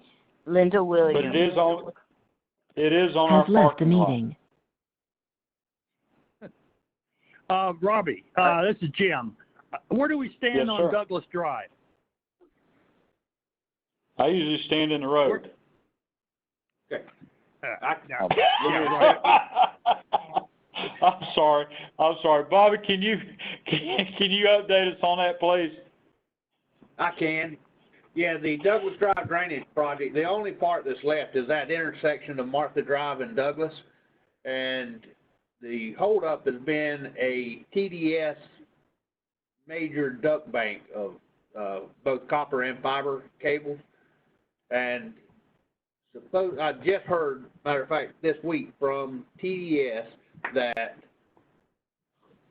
as early as next Wednesday or no later than June 1st, they're going to have their boring crew over there starting to relocate their cables. So it could be that it happens within 30 days or so, that they're out of the way. Our contractor, which is Rowell Construction, has told me within a day or two of us giving him notice to proceed, he can be back mobilized and getting it put in, and he should knock it out within, 4 weeks or so. It's possible it could be done by June 30th, but it's very optimistic. Everything has to fall right into place for that to happen. But that's Well, that's good a news. lot closer. The last I heard, we were in legal terms between TDS and ourselves. So we're through that. We got that resolved. TDS is moving. And I think it's important that we try to get this done before the real hurricane season starts and we get lots of rains and what have you. We certainly don't want any flooding if we can alleviate it with this project. Yes, sir. It's a lot closer moving than we've been on stalemate for a long time, waiting on them to get their stuff in. Yeah. Great. Yeah, and this is the mayor. I would say that to be very candid with everybody, this was contentious situation, and I'm glad that level heads were able to come to a solution, because the city definitely needed to proceed, but it needed to proceed in what we thought was a fair way, and that we've reached that conclusion. So good work to city manager and to Mr. Marr for being persistent and trying to get that come to closure. So, and that will also close that big project over there that we've all wanted to help improve that whole section of the city's drainage issues. So thank you, guys.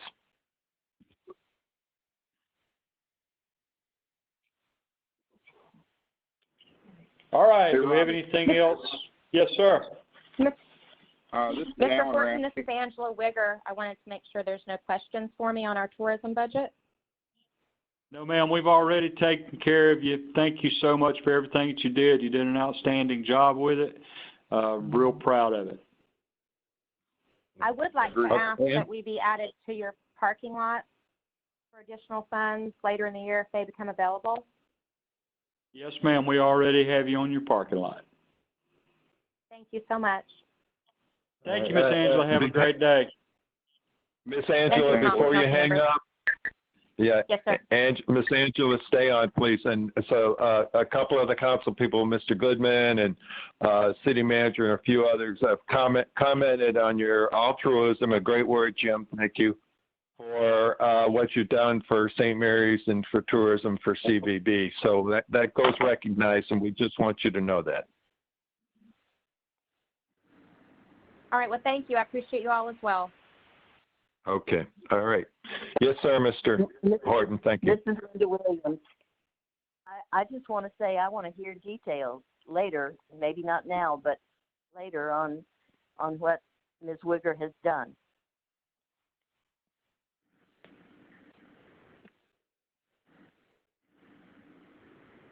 We can get that to you. Linda, this is Councilman Jones. I'd like details too, because it sounds like it needs to be brought up to the general public. Well, I can just real quickly give you a recap on where our reductions came from. That would probably take 60 seconds or less.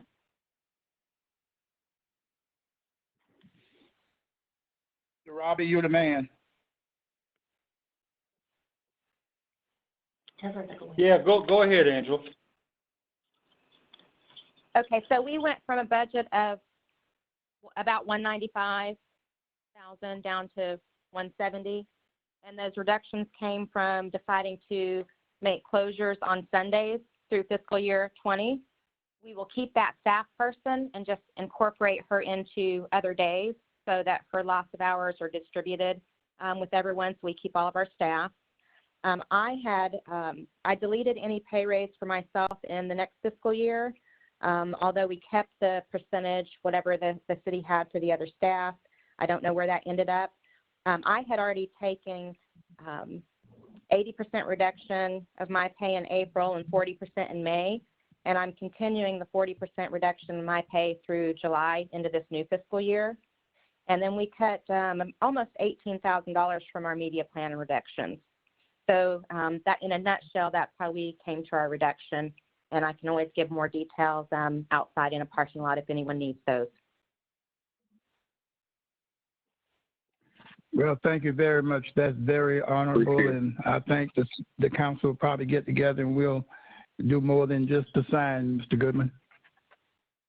Very noble, Ms. Wiggers. Thank you so much. And thank you, Angela, for explaining it.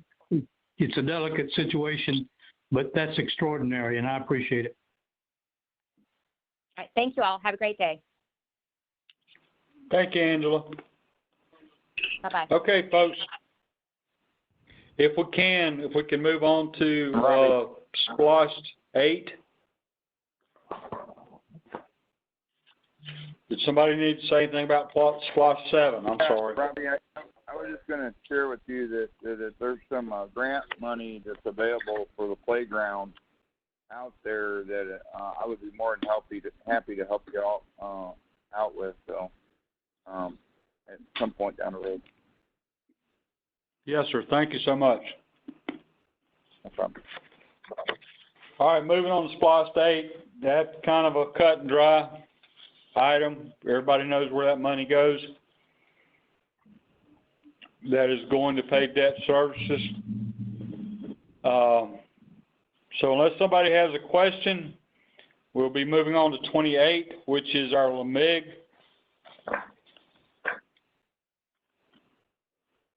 Any questions regarding LMIG?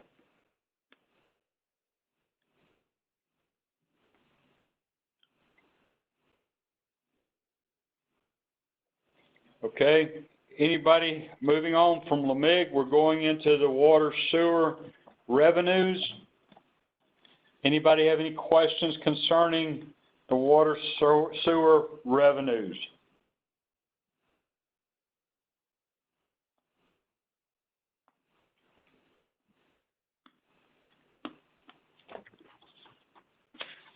Okay. Go ahead, Robbie. This is the mayor, and I had just looked at construction fees, and you know, as I circle back, I was focusing more on 19, but I see where 20's a budget was approved, so I don't know that I really have any question now on that. No, never mind. All right. Angela Wigger has left the meeting. Okay. So no other questions in regards to revenues for water and sewer? We'll go on to the sewer expenditures. Bobby, you still on the call? I am. All right. Do we have any questions concerning sewer expenditures? The other purchase services, 52.3900, that's Tyndall. And Bobby, excuse me. As far as you're concerned, where we are with Tyndall, yeah, I mean, satisfied, we need to do more, we need to do less, or just some general observations about that one? That's probably a lengthy conversation that we're going to need to have. They're way behind on Scrubby Bluff, and we're still not open there. They have run into some recent issues due to the COVID stuff. One of the things is the manufacturer needs to come down, make some adjustments and things, but can't travel. But they were still behind for all that hit. And there's some other things that's come up we need to have conversations on. But I need to get with Mr. Horton first. Okay. All right. So that's a parking lot item for sure. Absolutely. All right. Thank you. The other one under capital outlays, site improvements and, well, no, I guess just site improvements. Was there anything you wanted to say there? That might have been. Well, the site improvements there are maintaining the treatment plant. There's some big items that we know are going to be going out next year. And I've got them kind of enumerated in the description page, but one of the big things that we're running into a problem with at Point Peter plant is sediment in our equalization tank. I saw that. Yeah, that tank did not have a drain incorporated into the design. So there's not a good way to get those solids out. Sand and grit just kind of over the years build up in the tank. So the only way to do it is to drain it and dig it out or dredge it or something of that nature. And it's gotten to a point where it's starting to affect our operations chemical wise and having to use more chemical and such. So it needs to be addressed very early in the next budget cycle. Okay. All right. And I see the other component of that is the Scrubby Bluff Tyndall situation, which is in the parking lot. So I'm good with that part. Yes, sir. And just so everyone's aware, that's also, that number's a little higher than expected because we ran into issues with the generator that were totally unanticipated. The generator was coming on and running. However, the generator side, since it was not being put under load, there was issues there that we were not aware of until we did do a load test and found out there was work that needs to be done on that generator. So okay. That was having to increase that number from where I originally anticipated. Robbie and Mr. Mayor, this is Dave. Again, I was talking into the mute button. I'm good on the mute button, but not getting it off. But at any rate, during my review of all the paper and talking with both Robbie and Bobby, the Tyndall issue that you brought up is, in my mind, one that the City Council really needs to review in depth, and we probably need to have a work session. So I'd like that to be considered from the space in the parking lot it's taken up. Thanks. Dave out.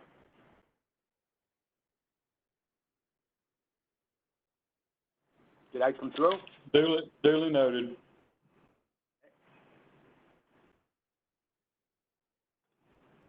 Anyone else have anything regarding the sewer expenditures?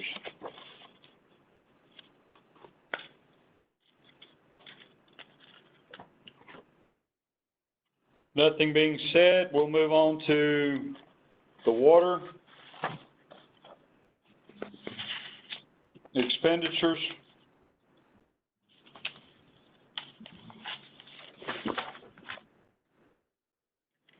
Anything for the water expenditures?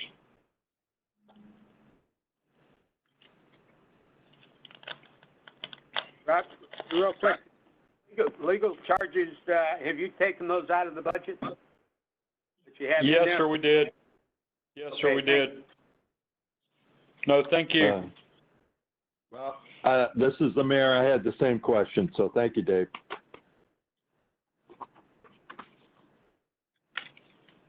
Welcome. All right. Anybody else have anything?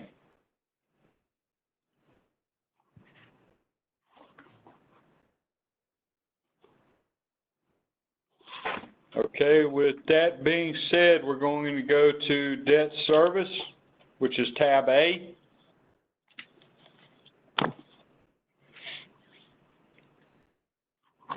Any questions on debt services?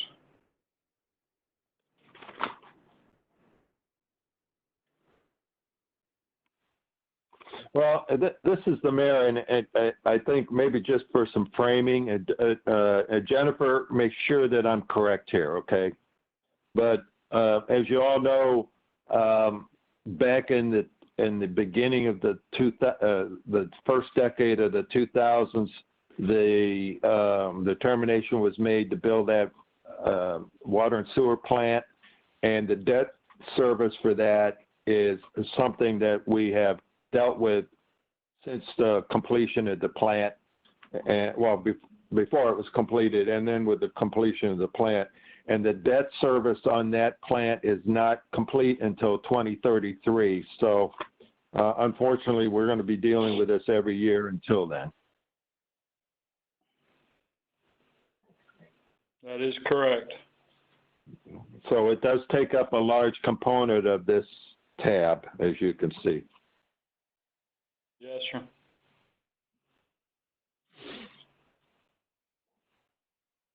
Anything else for debt service expenditures?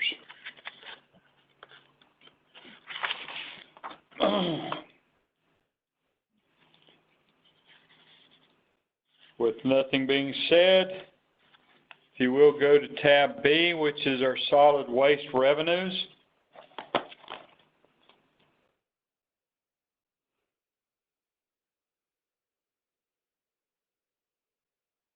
Any questions concerning solid waste revenues? This is Dave. Just one quick one. Do we know when the contract, I know it was, we just renewed it a couple of years ago, and I'm not sure if it was a 3 or 5. Do you have when that expires, the current contract? You're referring to trash, is that correct? Yes. We're looking, I believe it's 3 more years, Mr. Dave. Thank you. Or maybe 2.5, something like that. I think we need to assess The city manager. the way we can do that. Okay, we've got folks speaking over. I think Mr. Rassey was talking. Yeah, No, that was this is Councilman Jones. Yes, Mr. Jones. I'll just hold my question and I'll talk to Mr. Robbie in the office. Okay. Mr. Rassey. Yeah, I just, is there a way we can, I know you're already looking into assessments and evaluations of advanced or services at this time? That is correct. We have been monitoring it very closely, or let me rephrase that. I have been monitoring it personally very closely for the last several weeks. Well, I'm sorry, the last several months. I apologize. And we're going to have some discussions as a city about how to proceed with the information that I've gathered. But this isn't the time to have that discussion. Thank you, sir. Yes, sir. Parking lot. It's at the top, boss. Yes, sir. Thank you. Anything else concerning solid waste revenues? Excuse me?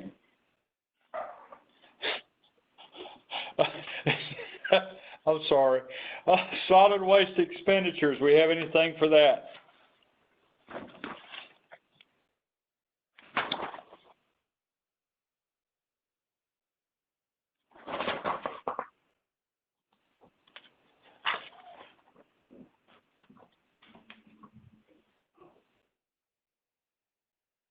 All right, with nothing being said for solid waste expenditures, we're moving on to the aquatic center revenues and then into expenditures. Anything on the aquatic center revenues? This is Jim. Go ahead. To the Dave, revenue line 1 up there, it's $282,000, which matches past years with the COVID virus restrictions. Do we really expect the aquatic center to open up in time to net that amount of revenue? It is expected to open actually 2 weeks. It's like 2 to 3 weeks or something like that. They're anticipating opening. We received word from the governors. The governor sent word down through the Department of Public Health. They are opening up public pools and they're doing inspections. Now, the delay right now is getting those inspections done.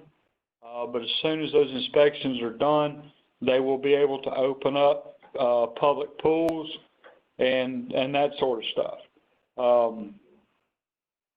There will be a delay in us opening from what we've been accustomed to, but it is only going to be maybe a month and a half, something like that. So that's kind of why it's looking the way it looks.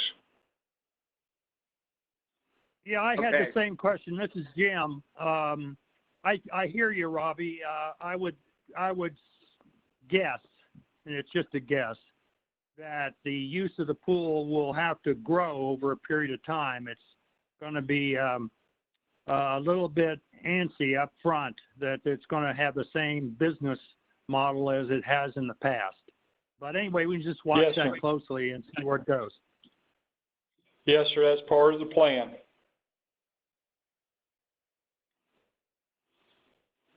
Anything else, folks, on the revenues?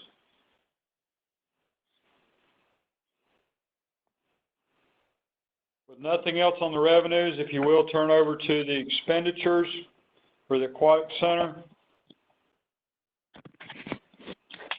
Do we have anything for the Aquatic Center expenditures?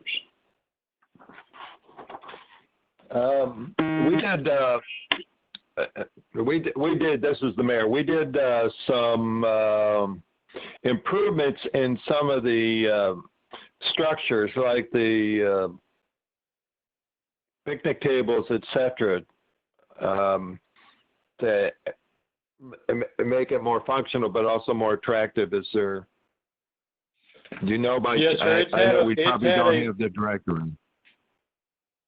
Yes, sir, it's had a very good cleaning and I guess you could kind of say an overhaul. There's still some work to be done on some of the actual structures, things like that, but for the most part it is safe and ready for the season. But that's kind of where we're at right now.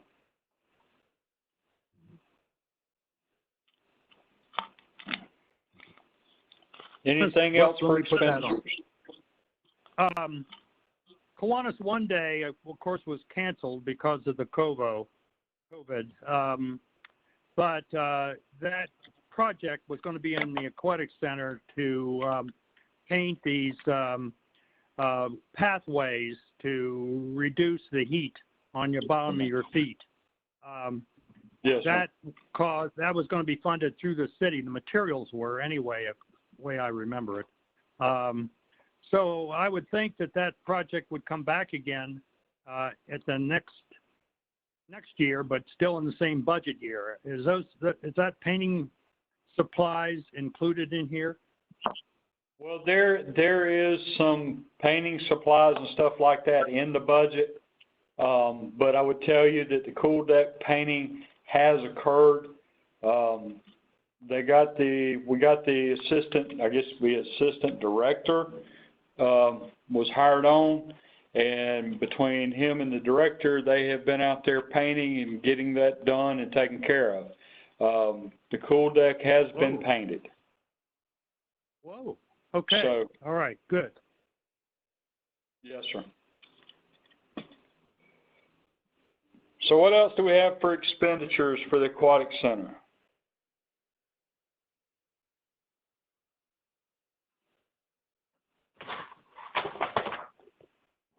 With nothing else being said, I would assume that the expenditures portion we're covered. So we have gone through the entire budget, ladies and gentlemen, and I certainly do appreciate your time in going through it. Like I said, this is going to be, we're going to monitor this and meet on this on a monthly basis. When I say we, meaning the finance director, myself, and department heads. And at 6 months, we will go in depth, spending a great deal of time looking at it and seeing where we're at with the economy and where we are with our parking lot items. But we'll be making the adjustments that we have discussed, removing several items, things of that nature. We're making sure we've got a good copy of our parking lot. and we'll get that out to everyone as well. So that kind of wraps us up. Is there anything else we need to talk about? I do want to talk about real quick, another parking lot item, and that's truck access to the waterfront.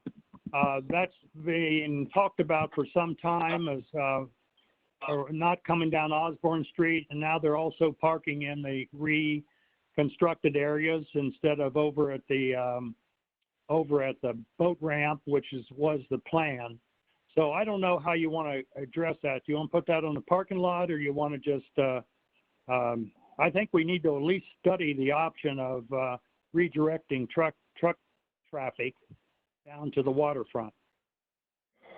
Yes, sir. We're putting it on the parking lot, but it's going to be kind of a different parking lot. I think that's something we need to have, let staff dig into a little bit more. I think Bobby has been working on that off and on when he's had time.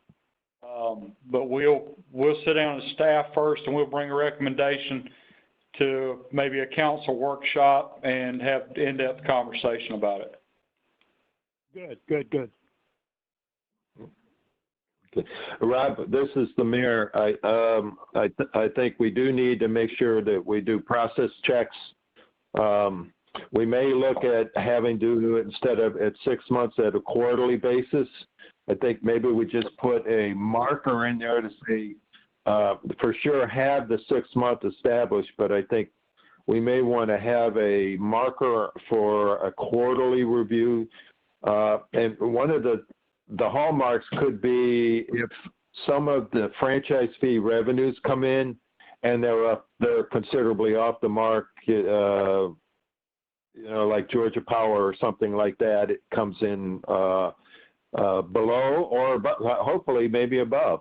But those could be triggers. I'm just concerned that given the recidivism that we might see with this COVID situation, that we're prepared to be nimble if we have to.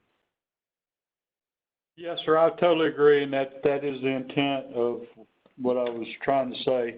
You just handled it a lot more eloquently than I did. So that's kind of the direction we're going. Okay. Anyone else have anything regarding the budget that we need to talk about? Right, anything else for the parking lot? Parking lot items that I had mentioned earlier, I'll send it by email so we don't take up time here, and I'll make sure I include all council members got the two on it. Thanks. Thank you, sir. Okay, so Robbie, can you take us through what the process is to finish this budget off, and then as far as for you and Jennifer, what do we do, and for the public that's on the phone call, what happens for approval of the budget? Is that done at the June 15th meeting? I'm going to let Miss Jennifer handle that if you don't mind, sir. Yes, sir. We'll have a public hearing on the budget on June 1st, and then we will have another public hearing on June the 15th, and on June the 15th, we'll present a budget to you that has these changes for your approval. But there is a copy of it online. There's a copy of it that will be at the front counter, and if anybody would like to request a copy of it, if they'll just let us know, we can send them a copy of it if they want to more. But we will have it, like I said, a public hearing at 5:30 on June the 1st for the public to be able to comment on it. Also, on June 15th at 5:30, we'll have a public comment section, and then we'll have a budget presented to you on the 15th for your approval. Okay. All right. Thank you.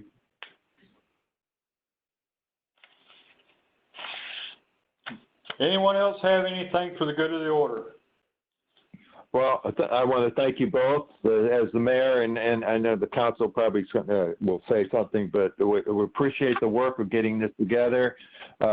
Jennifer and crew and Robbie, your first budget, we appreciate your effort. We're going to have to be extremely diligent with this budget and keep a close eye on all the expenditures and especially that the revenues are coming in the way we want. Hopefully we might get a couple of surprises from some of the business initiatives that we've got started that maybe will help ease it a little bit, but we can't count on those. So I think, our idea about staying on the half year, but also on the quarter is going to be important to make sure that we stay on budget. And if we have to move with something, we've got a couple of things that we can do to affect the budget to make sure we balance. Thank you. Thank you very much, everyone.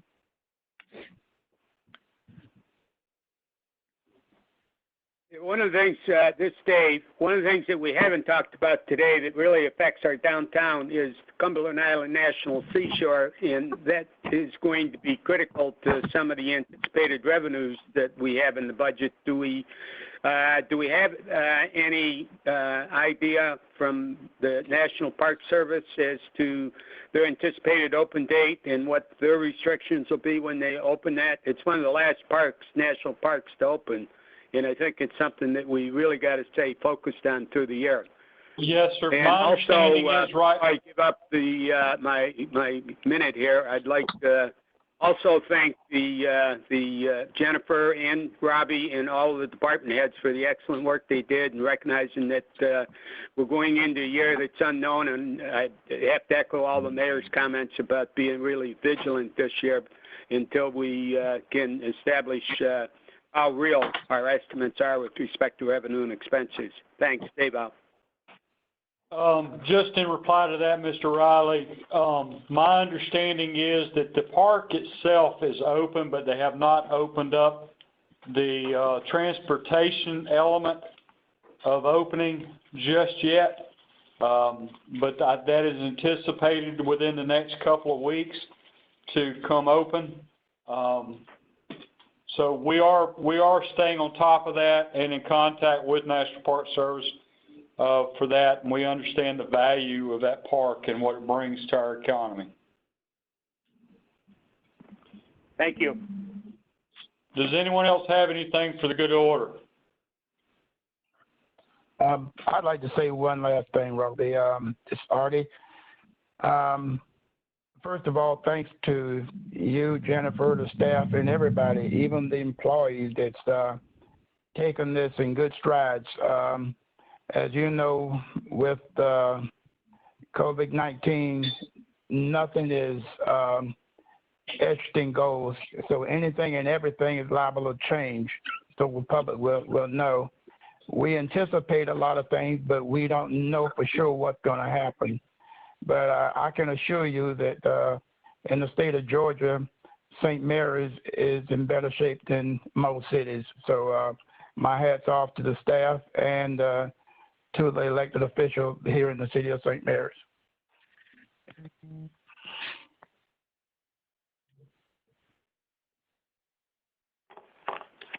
Thank you, Mr. Jones. Anyone else have anything for the good order? This is Goodman. Yes, Mr. Goodman. I just want to add my thanks to Robbie and Jennifer and the entire staff. I was kind of expecting something on the order of a root canal with no anesthesia. It's been a lot more pleasant than that. And I want to say great job, Mr. City Manager. And I appreciate you very much. Thanks for the hard work, and that's all. Thank you, sir.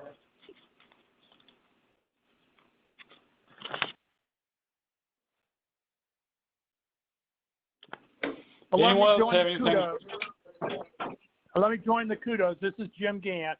It's a lot of work to put this budget together, a lot of work. And Robbie, this is your first one. Congratulations, you survived. And Jennifer, I'm sure you made sure that Robbie was going to survive. So thank you so much, and thank you to all the other department heads that were involved in putting it together. Just FYI, we've got a little coffee cup with mints. When we started out, the coffee cup was full, and every time I've used the correct verbiage for talking about finances, Jennifer has given me a peppermint. And we're about halfway down the cut, so I think I've done pretty good. But, yeah, thank you, Mr. Gant. We appreciate it. Anyone else have anything good to the order? Yes, sir.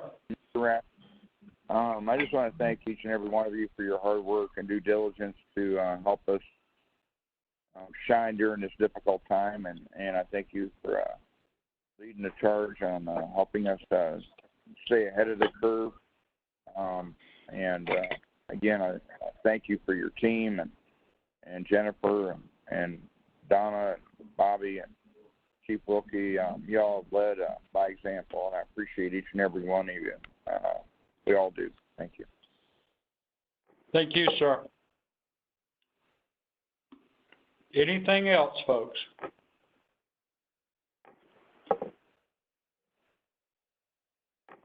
With nothing being said, Mr. Mayor, this is your meeting. Yes. All right, and so this was for the public. Thank you very much for attending, and for our council members, thank you very much for your perseverance. Staff, excellent, well organized, and thorough. You did your homework. It's a tough budget, and we're going to have to be diligent, as we've all said. We're going to watch it like a hawk. Because we have to, because we don't know what the future is going to hold. But on the bright side, and that's the way we should look, we have a lot of good things that are coming in the near future, economic development-wise, and they may help continue that positive bent that we were on. And I'm positive myself that we're going to see those things come to fruition, and they're going to start to impact the city and its well-being. So, and that includes Cumberland Island, to Dave's point. So, I'm excited about fiscal 2021, but and the end of the year coming up here itself, the calendar year. We've got a great city. We've got a great staff and citizens and council, and I'm just very appreciative. Thank you all, and we're going to sign off to everyone here now for the 2021 budget review. Thank you very much. Good day. Jim Gant. Has left the meeting. Jim Goodman. Has left the meeting. A participant has left the meeting.